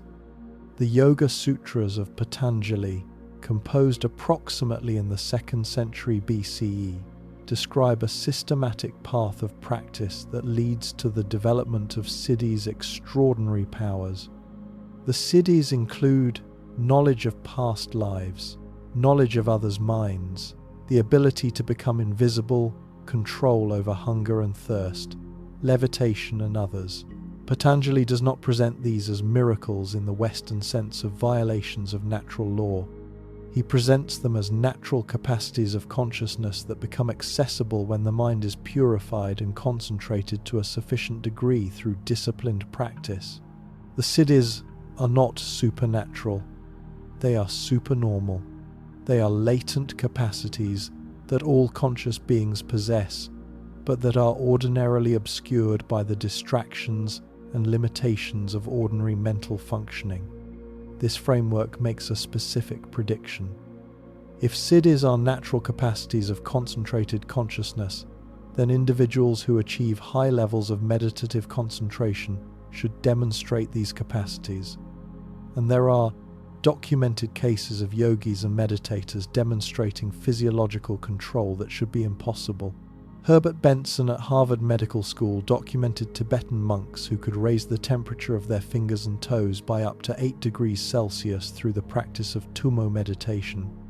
Wim Hof, the Dutch practitioner, has demonstrated under laboratory conditions the ability to voluntarily influence his autonomic nervous system and immune response tasks that Western physiology considered impossible because the autonomic nervous system is, by definition, automatic and not subject to voluntary control. These are not miracles. They are documented physiological feats that demonstrate consciousness exercising control over bodily processes that the standard model says consciousness cannot control. Buddhism. The Buddhist treatment of extraordinary powers is uniquely instructive because the Buddha himself took a deliberately paradoxical position. The Buddhist texts describe the Buddha performing numerous extraordinary feats, including telepathy, levitation, and the multiplication of his form. The texts also describe the development of these supernormal powers through meditation practice. And yet the Buddha consistently warned his disciples against pursuing or displaying these powers. In the Kevata Sutta, the Buddha explicitly states that he is troubled by the display of miraculous powers and considers them a potential obstacle to spiritual development. The miracle that the Buddha valued was not the miracle of psychic powers. It was the miracle of instruction, the transformation of a mind, from ignorance to understanding, from suffering to liberation. This is a remarkably sophisticated position. The Buddha does not deny that extraordinary powers exist. The texts describe them in detail. He does not deny that they can be developed through meditation. The texts provide specific instructions. What he denies is that they are important. What he denies is that they should be pursued as goals.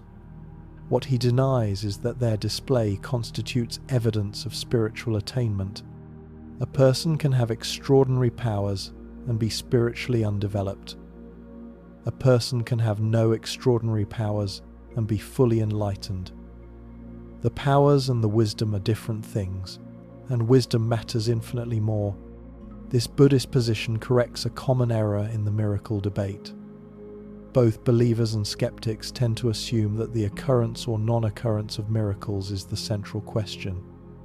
If miracles happen, God exists.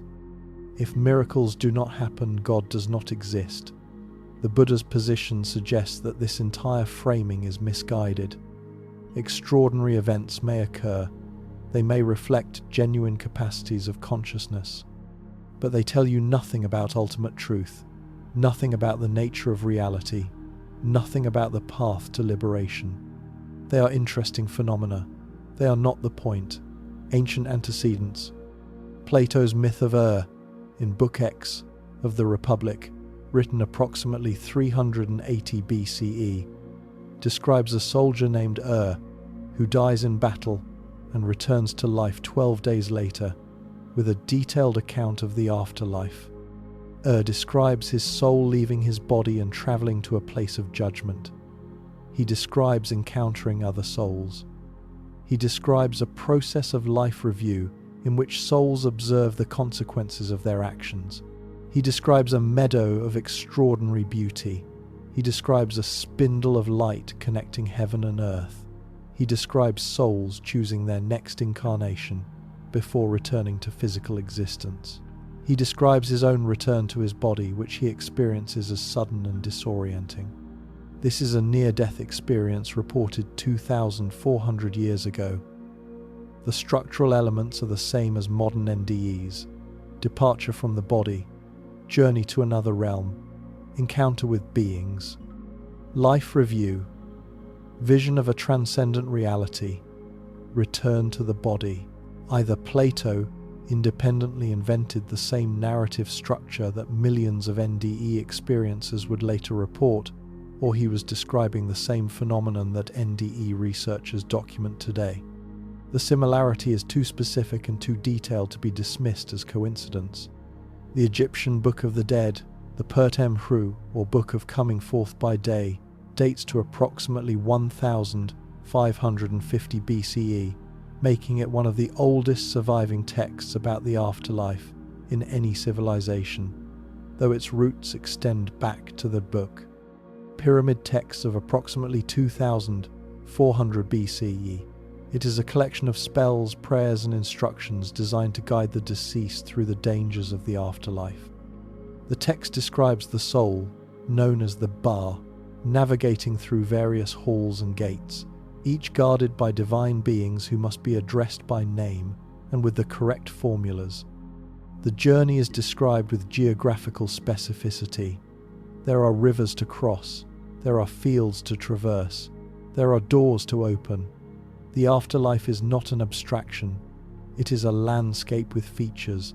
The weighing of the heart against the feather of Ma'at, the principle of truth, justice, and cosmic order, is the Egyptian version of the life review. The heart, which in Egyptian thought contained the record of a person's deeds and intentions, not the brain which was discarded during mummification, is placed on one side of a scale. The feather of Ma'at is placed on the other.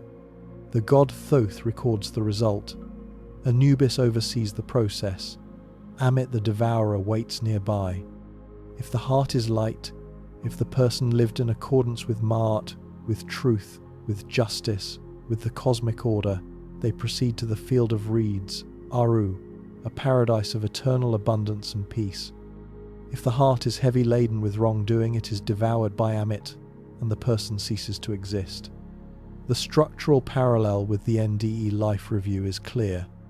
A review of the person's entire life, an evaluation against a standard of truth and love, the experience of the consequences of one's actions, a judgment that is not arbitrary but directly connected to how the person actually lived.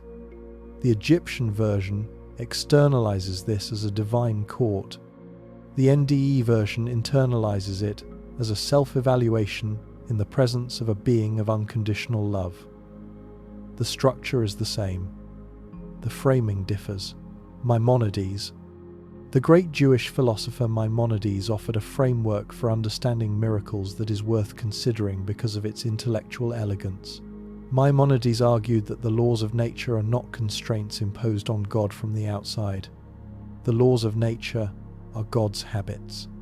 God does not violate natural law when performing a miracle, because the laws are God's own customary mode of operation. A miracle is not a violation, it is a variation. Just as a person who habitually walks a certain route is not violating a law when they take a different route one day. God is not violating natural law when acting differently from the customary pattern. The laws of nature are descriptions of God's usual behavior. Miracles are descriptions of God's unusual behavior. Both are expressions of the same divine will. This framework has a structural similarity to the quantum mechanical understanding of natural law that is worth noting. In quantum mechanics, the laws describe probabilities, not certainties. The usual behavior of a system is the most probable behavior, but improbable behaviors are not forbidden. They are rare expressions of the same underlying laws. Maimonides and quantum mechanics both suggest that natural law is not an iron cage of absolute necessity, but a description of what usually happens, that leaves room for what unusually happens. The unusual is not a violation, it is a rare variation of the same underlying reality. The convergence across these traditions is striking, and it demands an explanation. Every tradition describes consciousness, surviving death, with structural elements that match across cultures and match the modern NDE literature. The light, the life review, the encounters with beings, the journey through realms, the boundary, the return.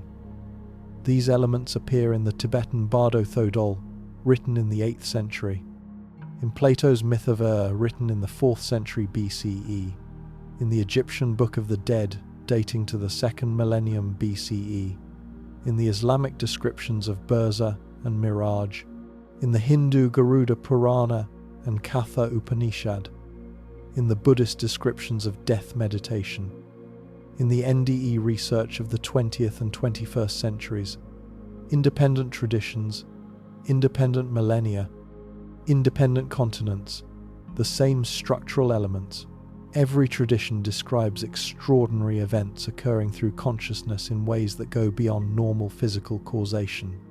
The Hindu Siddhis, the Buddhist Didis, the Islamic Musais and Keramet, the Christian miracles. Every tradition treats these not as arbitrary divine interventions but as expressions of the relationship between consciousness and physical reality, a relationship that the traditions understand differently in detail but similarly in structure. And every tradition offers a framework that treats these phenomena not as violations of natural order but as expressions of a deeper order. Aquinas says miracles are a higher cause acting within the system. Maimonides says they are variations in God's habitual behavior. Patanjali says siddhis are natural capacities of concentrated consciousness. The Buddha says extraordinary powers are real but not important. The Bardo Thodol says death reveals the fundamental nature of mind that was always present but obscured. None of these frameworks treats the extraordinary as a violation of how reality works. They all treat it as a revelation of how reality actually works at a level deeper than ordinary experience reveals. The skeptical explanation for this convergence is that it reflects shared cognitive architecture. All human brains are built from the same genetic blueprint. All human brains process information through the same neural structures. When the brain is dying or under extreme stress, it produces similar experiences across cultures because it is the same type of brain dying in the same way. The light is caused by the visual cortex shutting down. The tunnel is caused by peripheral vision failing before central vision. The life review is caused by the hippocampus discharging stored memories as it loses oxygen. The being of light is caused by temporal lobe activation.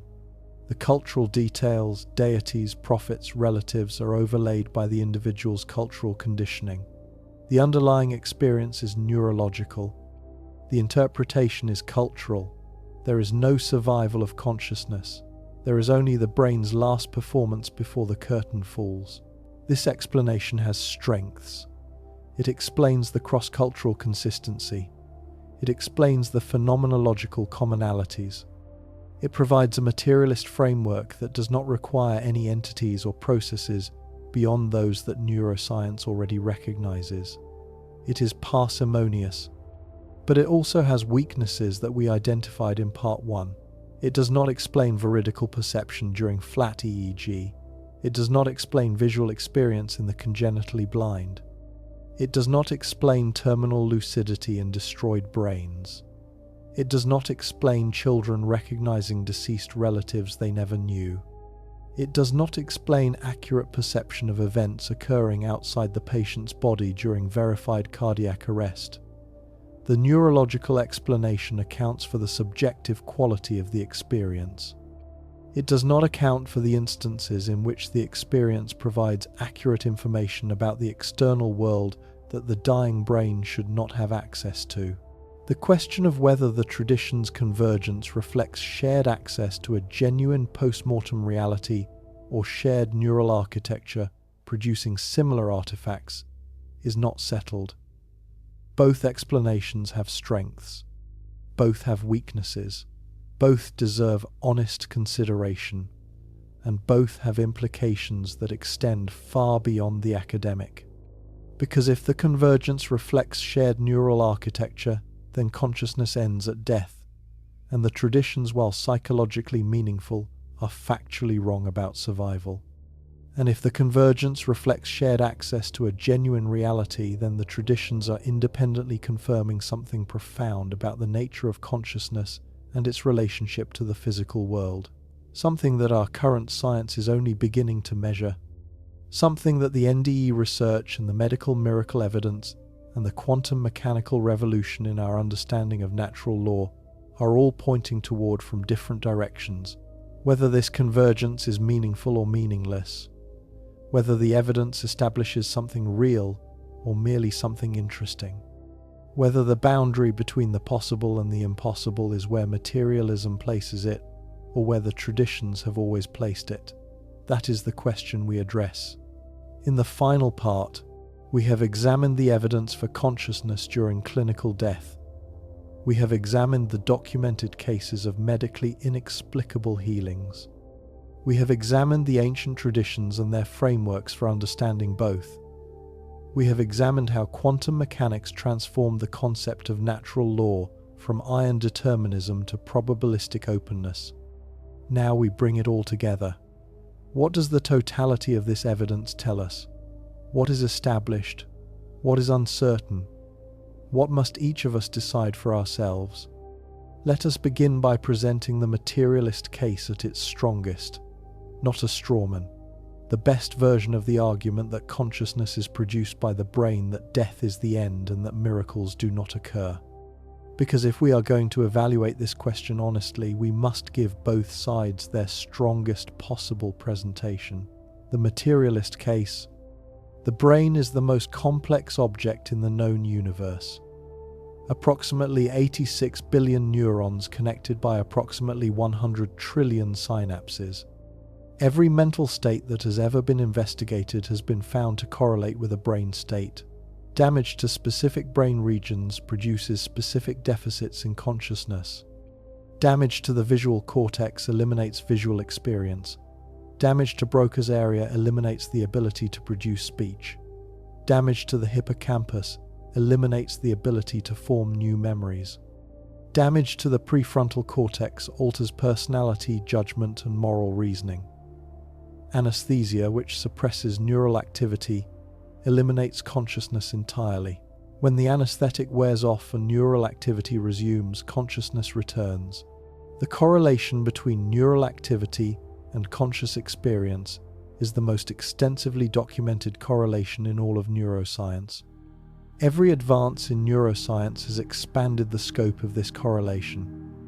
Functions that were once attributed to the soul, to the spirit, to some non-physical substance, have one by one been traced to specific neural mechanisms. Emotion is neurochemistry. Memory is synaptic modification. Personality is the pattern of connectivity in prefrontal and limbic circuits. Moral reasoning is the activity of the ventromedial prefrontal cortex. Religious experience itself has neural correlates. Temporal lobe stimulation can produce feelings of a divine presence. Psilocybin, which acts on serotonin receptors, produces mystical experiences that are phenomenologically indistinguishable from spontaneous mystical experiences. The direction of the evidence has been consistent for over a century. Every time we look for the neural basis of a mental phenomenon, we find it. Every time we intervene in neural activity, we change conscious experience. The parsimony argument is powerful.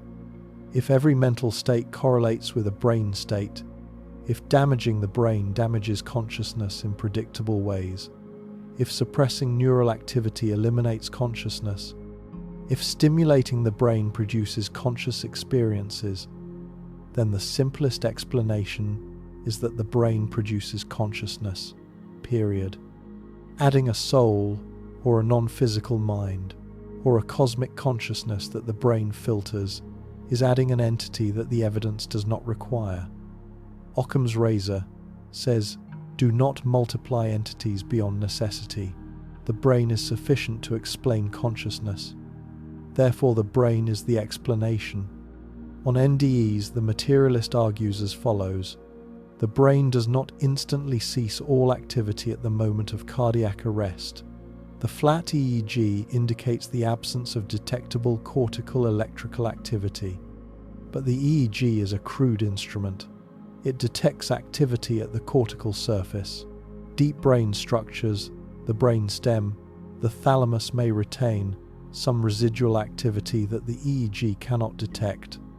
The experiences reported during NDEs may occur not during the period of cardiac arrest itself, but in the seconds before the brain goes fully offline, or in the seconds after resuscitation begins when blood flow is partially restored.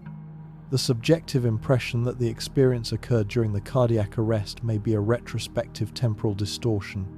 The brain is excellent at constructing coherent narratives from fragmentary experiences, and it may be constructing the NDE narrative from fragments of experience that occurred at the margins of unconsciousness, not during the deepest phase of cardiac arrest.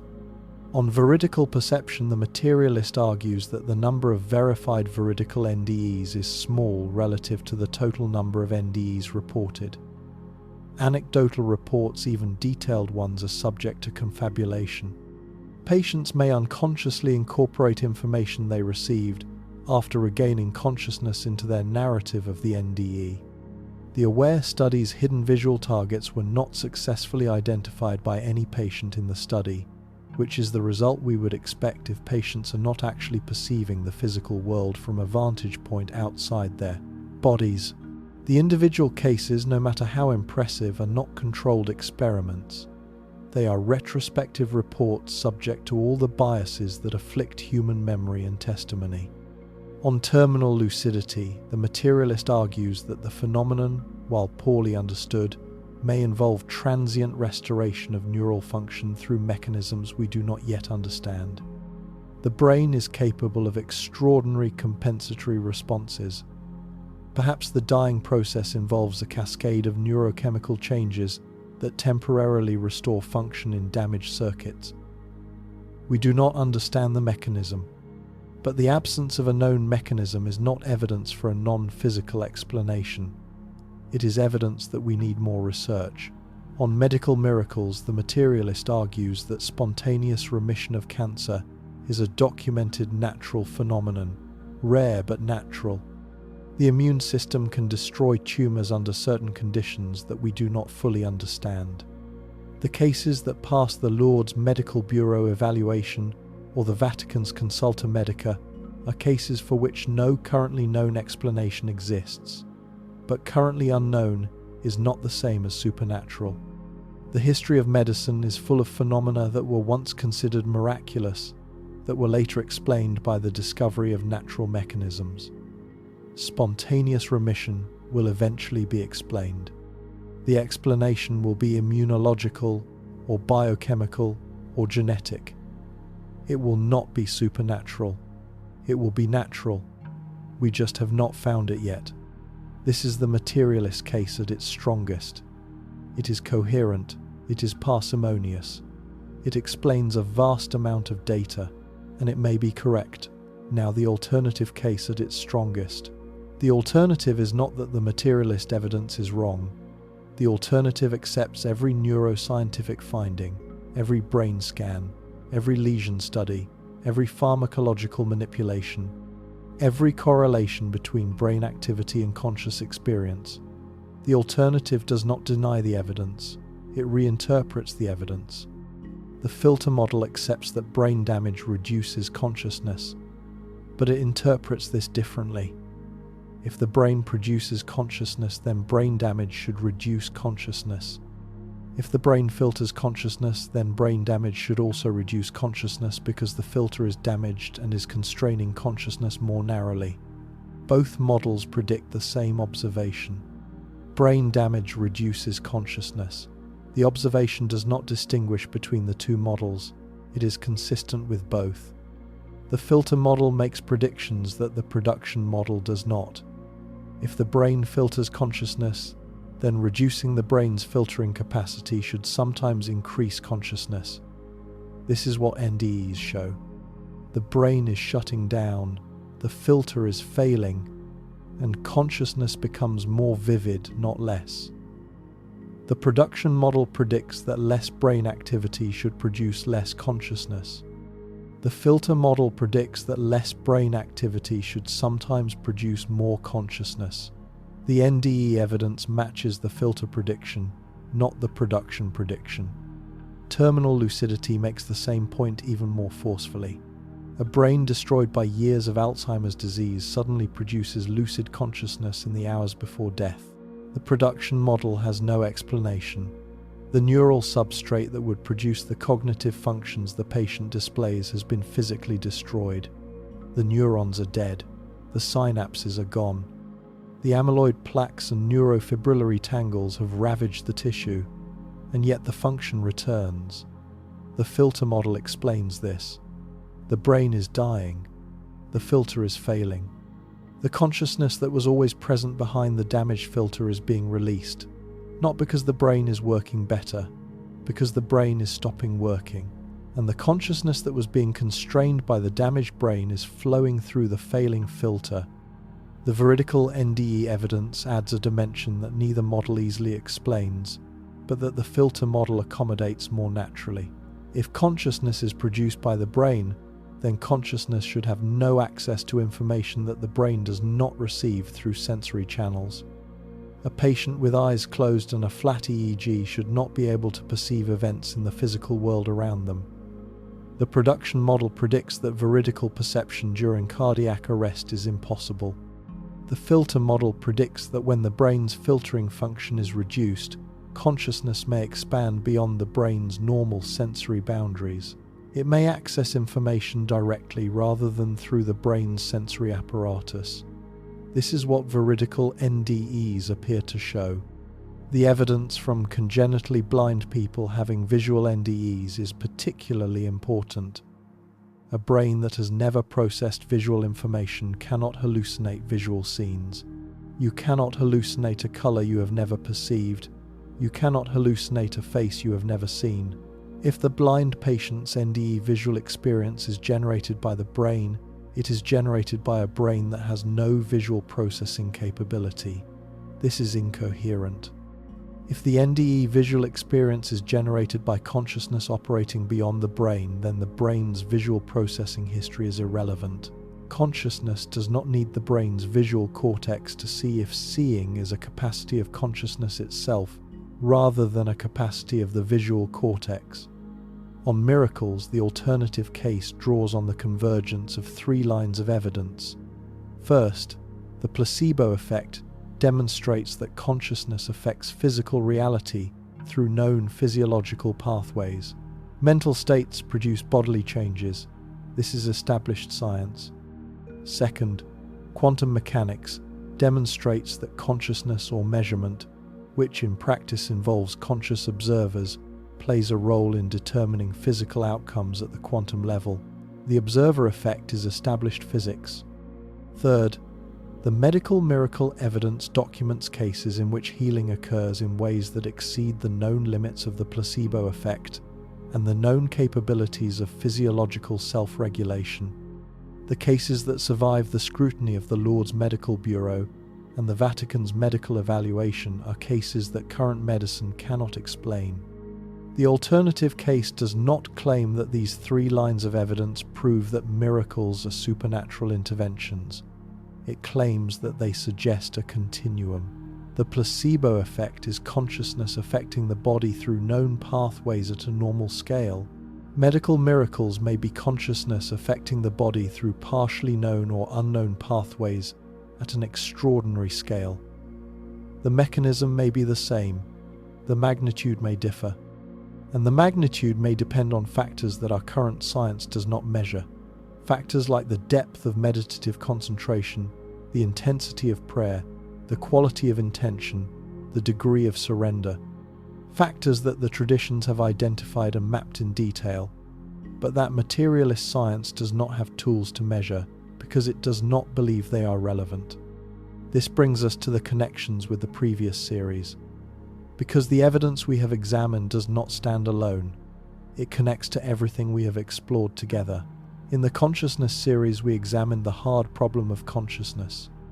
The problem identified by David Chalmers that explaining the neural correlates of consciousness does not explain why there is subjective experience at all. Why does the processing of information in the brain feel like anything? Why is there something it is like to see red rather than just electrochemical processing of 700 nanometer wavelength light? The hard problem remains unsolved. No neuroscientific theory explains why consciousness exists. Every neuroscientific theory describes correlations between brain states and mental states. None explains the existence of mental states in the first place. The filter model offers an explanation. Consciousness exists because it is fundamental. It is not produced by the brain. It is filtered by the brain. The hard problem is hard because it is asking the wrong question. It asks how the brain produces consciousness. If the brain does not produce consciousness, the question has no answer. The question that has an answer is how the brain constrains consciousness. In the Creation from Nothing series, we examined the role of consciousness in the origin of the universe. The Wheeler-DeWitt equation describes a universe without time. The wave function of the universe is a superposition of all possible geometries. Something must collapse this superposition into the specific universe we observe. Wheeler's participatory universe suggests that conscious observation plays this role. Observers evolve within the universe. Their observations collapse the wave function. The observations retroactively determine the conditions of the Big Bang that made the observers possible, a self-exciting circuit. The universe creates consciousness. Consciousness creates the universe. Neither is first. Both are necessary. If Wheeler is right, then consciousness is not an accident of physics. Consciousness is constitutive of physics. The universe does not exist as a definite reality without conscious observation. Consciousness is not something the universe produced after 13.8 billion years of unconscious physical evolution. Consciousness is something the universe required from the beginning in order to exist as a definite reality at all. This connects directly to the NDE and miracle evidence. If consciousness is fundamental to reality rather than a byproduct of neural activity, then the survival of consciousness beyond the brain is not surprising. It is expected. You would not expect a fundamental feature of reality to be destroyed by the failure of one particular physical system. You would expect it to persist. And if consciousness is fundamental to reality, then its ability to affect physical reality, including biological systems in ways that transcend normal neural pathways, is also not surprising. It is expected. A fundamental feature of reality should be able to interact with reality in ways that go beyond one particular information processing system. In the time series, we examined the block universe model in which past, present, and future all exist simultaneously. We examined retrocausality, the possibility that future events can influence past events as demonstrated in delayed choice quantum eraser experiments. We examined how multiple traditions describe time as cyclical or illusory. If the block universe is correct, and if retrocausality is real, then events we call miraculous may involve information or influence moving through the temporal dimension in ways that our ordinary experience of linear time does not accommodate. A healing that appears instantaneous and inexplicable in linear time may involve a causal process that operates across the temporal dimension in ways that our current physics can describe mathematically, but that our intuition struggles to comprehend. In the Evolution series, we examined the relationship between science and religion. We found that the conflict between them is real in specific cases and illusory in others. The same applies here. The conflict between the NDE and miracle evidence and the materialist model is real. The evidence challenges specific predictions of the materialist model, but the conflict between the evidence and science itself is illusory. Science is a method of investigation. Materialism is a philosophical assumption. They are not the same thing. A scientist who follows the evidence wherever it leads may find that the evidence leads beyond materialism. This is not anti-science.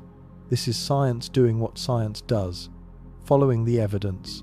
Now, the honest assessment. What is established? The brain and consciousness are intimately correlated. Brain damage affects consciousness. Anesthesia eliminates consciousness.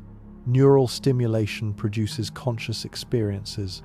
This is established beyond reasonable doubt. Some patients report conscious awareness during cardiac arrest when the brain shows no detectable activity. This is documented in peer-reviewed medical literature by multiple independent research groups. The AWARE studies, the Grayson studies, the Parnia studies. The reports are real, the patients are real, the experiences are real. Some of these reports include veridical perceptions of events that the patient should not have been able to perceive. A smaller number of these have been verified by independent witnesses. The evidence is real, but the number of rigorously verified cases is small. Terminal lucidity occurs. Patients with severely damaged brains sometimes become lucid shortly before death. The phenomenon is documented and recognized by end-of-life care professionals. The mechanism is unknown. Spontaneous remission of cancer occurs. It is documented in peer-reviewed oncological literature. The rate is low but non-zero. The mechanism is poorly understood. A small number of medical healings have passed the rigorous evaluation of the Lourdes Medical Bureau and the Vatican's medical process. These cases have no currently known medical explanation. The placebo effect demonstrates that consciousness affects physical reality through known physiological pathways. This is established medical science. Quantum mechanics demonstrates that observation affects physical outcomes at the quantum level. This is established physics. What is uncertain, whether NDEs occur during the period of cardiac arrest itself or in the transitional periods before and after. The timing question is critical, because if NDEs occur during the seconds before the EEG flatlines or during the early seconds of resuscitation, then they could be produced by a partially functioning brain rather than by consciousness, operating independently of brain function. The AWARE studies attempted to resolve this through hidden visual targets and through real-time EEG and cerebral oxygen monitoring. The results are suggestive but not definitive. The one verified veridical case in the original AWARE study involved a patient whose heart was stopped for over 3 minutes.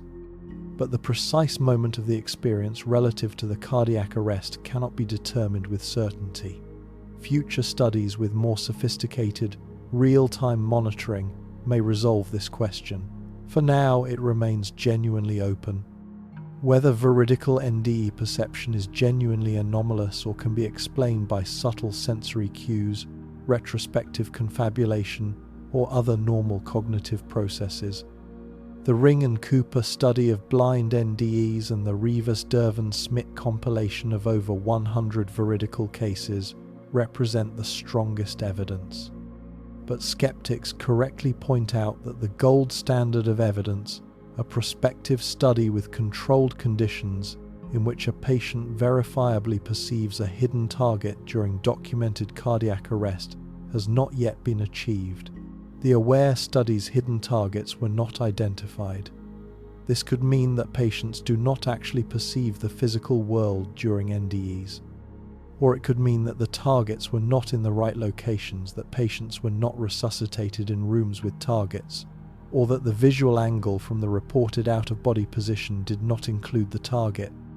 The failure to identify hidden targets is consistent with both explanations. It does not resolve the question. Whether terminal lucidity involves unknown neural mechanisms or indicates that consciousness can operate independently of intact neural substrate. It is possible that the dying brain undergoes neurochemical changes that we do not yet understand. Changes involving massive neurotransmitter release or transient restoration of connectivity in damaged networks that temporarily restore cognitive function. This would be extraordinary and scientifically fascinating, but would not require abandoning the materialist framework. Alternatively, terminal lucidity may indicate what the filter model predicts, that the dying brain's progressive loss of function releases consciousness from its usual neural constraints. Both explanations are possible. Both are consistent with the observed data. Neither has been tested rigorously because terminal lucidity is unpredictable and occurs in patients who are actively dying, making controlled study extraordinarily difficult. Whether the Lourdes and Vatican certified healings represent unknown natural healing mechanisms or something that transcends current natural explanation. The absence of a known mechanism does not prove a supernatural one, but neither does the possibility of a future natural explanation disprove the possibility of a non-material one. Whether the filter model of consciousness is correct. The filter model explains certain phenomena better than the production model, but the filter model has not been directly tested. It remains a theoretical framework that makes predictions consistent with the data rather than a proven theory. Whether quantum mechanical effects are relevant to consciousness and to extraordinary phenomena at the macroscopic scale. The connection between quantum mechanics and consciousness is proposed by serious physicists but is not established. The relevance of quantum effects to biological healing is speculative. What is speculative? That consciousness survives bodily death. The evidence is suggestive. It is not proof. The NDE evidence shows that consciousness persists during the early stages of clinical death. It does not demonstrate that consciousness survives permanent biological death. That consciousness can directly heal the body in ways that go beyond the placebo effect. The miracle evidence shows healings that are medically inexplicable. It does not demonstrate the mechanism by which they occur. That the tradition's convergent descriptions of death and extraordinary events reflect a shared access to a genuine reality, rather than shared cognitive architecture producing similar artifacts. The convergence is real. The interpretation is uncertain. That the universe is fundamentally conscious. That consciousness is the ground of being. That the physical world emerges from consciousness, rather than the reverse. This is a philosophical position with support from certain interpretations of quantum mechanics and from certain contemplative traditions. It is not established science. We have been honest about the evidence. Now, let us be honest about what is at stake. If the materialist model is correct, then consciousness ends at death. The light goes out. There is no survival.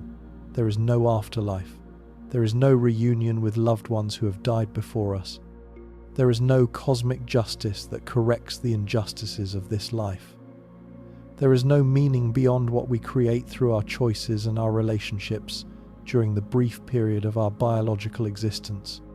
The universe is a vast unconscious machine that, through the blind operation of physical law, accidentally produced conditions conducive to chemistry, which accidentally produced conditions conducive to self-replicating molecules, which, through billions of years of natural selection, accidentally produced nervous systems, which accidentally produced consciousness in one small corner of one small galaxy for a brief cosmological moment. And when the last star burns out and the universe reaches maximum entropy, consciousness will end permanently, completely, as if it never existed. The miracles are either undiscovered natural processes or errors of observation or statistical anomalies. The traditions, while culturally rich and psychologically valuable, are factually wrong about the fundamental nature of reality. They are beautiful stories told by conscious beings trying to comfort themselves in the face of oblivion. This is a stark picture. It may be true. And if it is true, then the appropriate response is not despair. The appropriate response is to face it with courage, to find meaning in the finite, to love fiercely knowing that love ends, to create beauty knowing that beauty is temporary, to seek justice knowing that cosmic justice does not exist, to be grateful for the improbable gift of consciousness, however brief and however accidental. There is a nobility in this response that deserves respect regardless of whether the picture it responds to is accurate. If the alternative model is correct, if consciousness is fundamental to reality rather than a byproduct of physical processes, if the brain filters and constrains consciousness rather than producing it, if death releases consciousness from its neural filter rather than destroying it, if consciousness can under certain conditions affect physical reality in ways that transcend the known mechanisms of neural and biochemical causation, then the picture is profoundly different. Then death is a transition, not an end, a wave breaking on the shore, not the destruction of water but the transformation of a pattern. Then the tradition's descriptions of post-mortem experience, the Bardo Thodol's clear light, the Islamic Burza, the Hindu journey of the Atman, the Buddhist process of transition, the Egyptian weighing of the heart, the Greek myth of may reflect a genuine reality that different cultures have independently accessed through contemplative practice, through near-death encounters, through the accumulated wisdom of millennia of human beings paying very close attention to the process of dying. Then the convergence across cultures is not cognitive coincidence but independent cartography of the same territory. Then the miraculous healings documented at Lourdes in the Vatican's medical files in the spontaneous remission literature may reflect a real capacity of consciousness that operates at a deeper level of reality than the neural pathways mapped by neuroscience, a capacity that the traditions describe as prayer, as intention, as surrender, as faith, as tapas, as tawakkul, as kavana, each tradition naming from its own vocabulary the same fundamental relationship between consciousness and the physical world. Then the universe is not an unconscious machine that accidentally produced consciousness. The universe is conscious at its foundation, and we are expressions of that consciousness, temporarily focused through the filter of the brain, temporarily localized in these bodies, temporarily experiencing separation from the whole, but not limited to these bodies, not defined by this separation, not destroyed by the failure of the filter. Both of these pictures are consistent with the evidence as it currently stands. Neither is proven, neither is refuted. The evidence points in a direction. It does not arrive at a destination. The direction it points is away from the simple materialist assumption that the brain produces consciousness and that death ends it. The evidence suggests that the relationship between brain and consciousness is more complex than the production model assumes. But how much more complex? Complex enough to include survival of death? Complex enough to include miraculous healing? Complex enough to vindicate the tradition's claims about the nature of consciousness and its relationship to physical reality? We do not know. That is the honest answer. We do not know, but we are not without guidance. We have the evidence from neuroscience documenting the correlation between brain and consciousness while leaving the hard problem unsolved. We have the evidence from NDE research documenting consciousness during cardiac arrest, including veridical perception that the materialist model does not predict.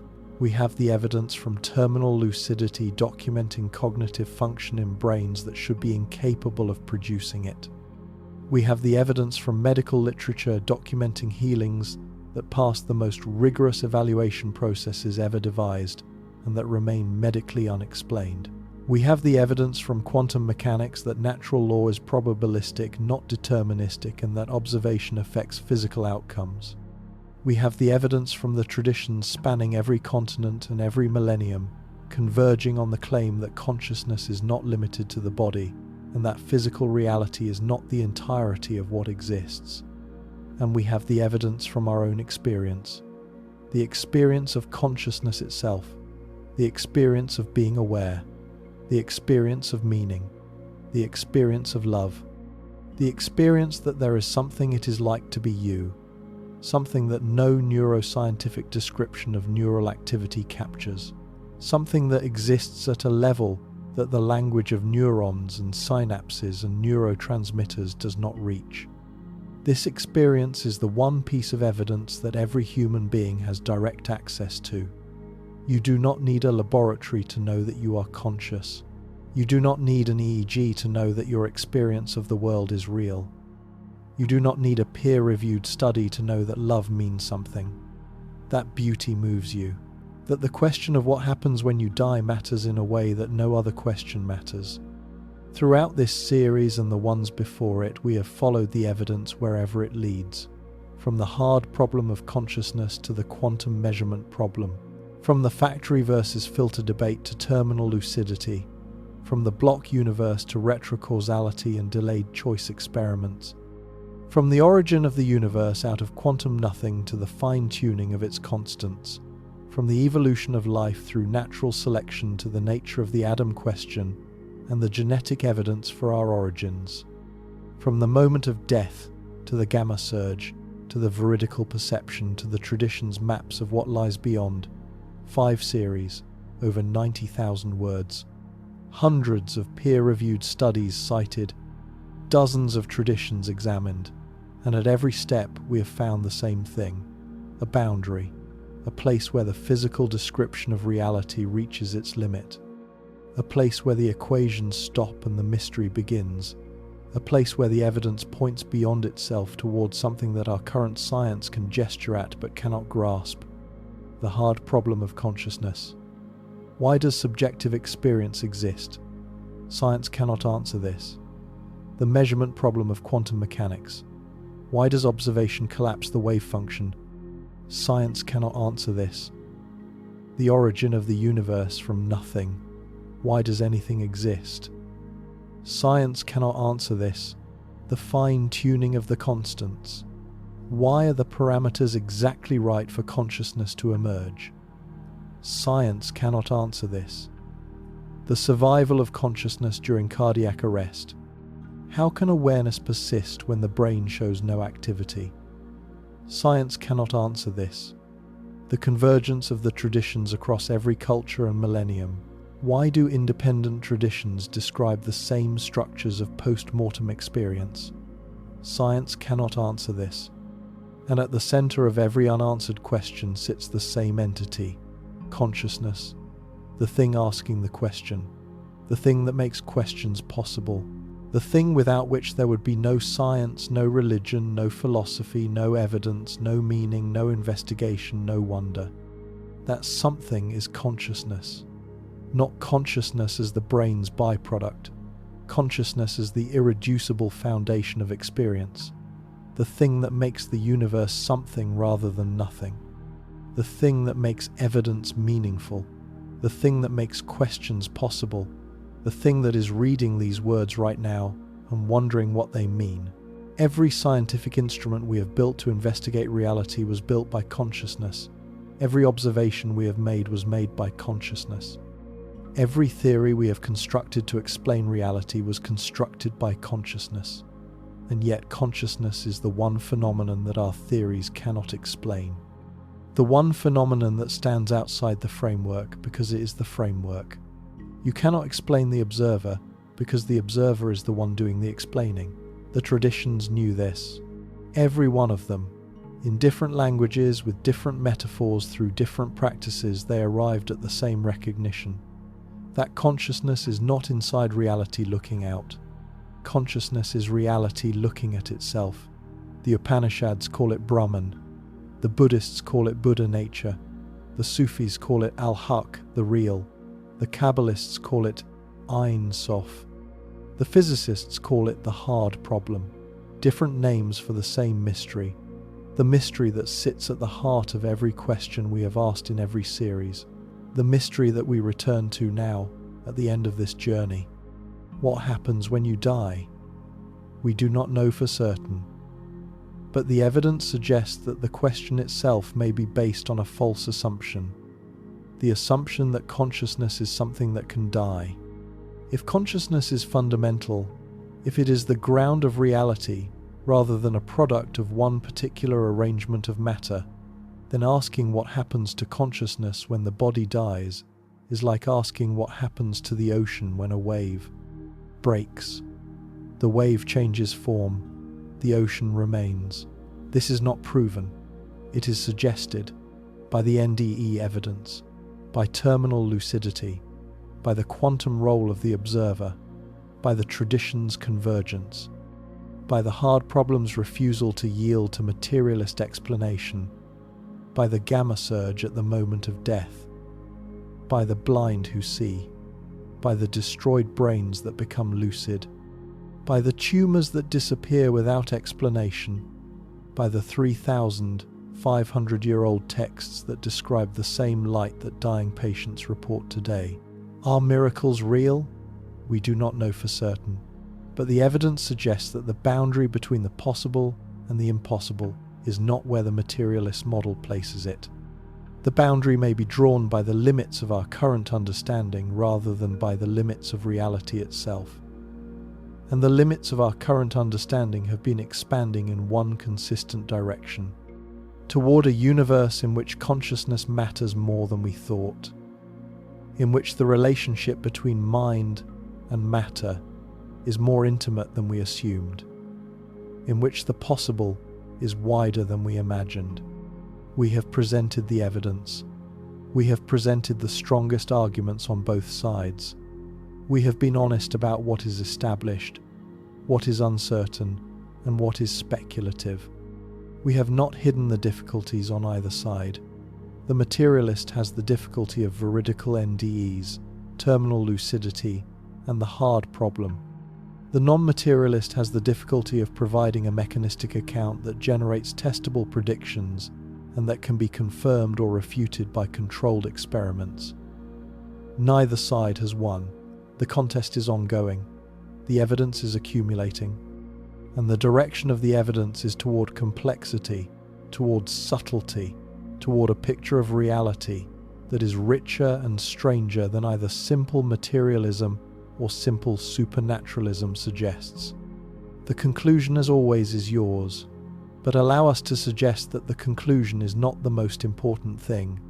The most important thing is the question itself, the willingness to ask it, the willingness to sit with uncertainty, the willingness to hold the tension between what science has measured and what experience has revealed, the willingness to follow the evidence wherever it leads, even if it leads to places that make you uncomfortable, even if it leads to the possibility that consciousness is more than you thought, that reality is deeper than you assumed, that death may not be what you feared, and that the universe that produced you may have done so not by accident but by something that looks from every angle we have examined remarkably like intention.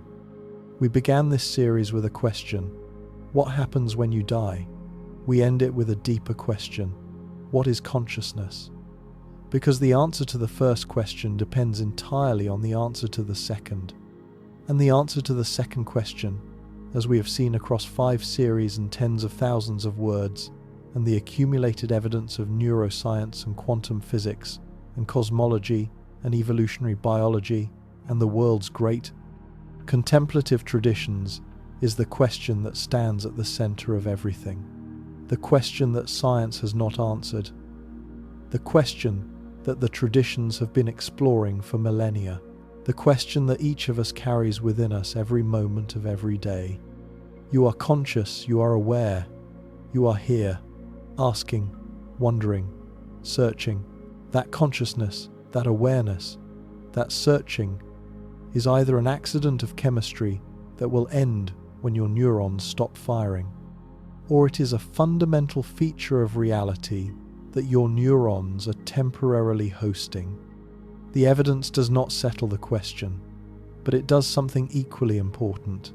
It opens it wide enough for honest investigation, wide enough for genuine wonder, plus, wide enough for the possibility that the deepest truth about reality is not found at the end of a proof but at the center of an experience. Your experience. Right now, reading these words, being aware, being alive, that is the evidence. The most immediate evidence. The most undeniable evidence. The evidence that no theory can explain away, because it is the thing that makes theories possible. What you do with it is yours to decide. But whatever you decide, whether you conclude that consciousness is a product of the brain or the ground of reality, whether you conclude that death is the end or a transition, whether you conclude that miracles are natural anomalies or windows into a deeper order, whatever you conclude, do not conclude too quickly. Do not conclude because it is comfortable.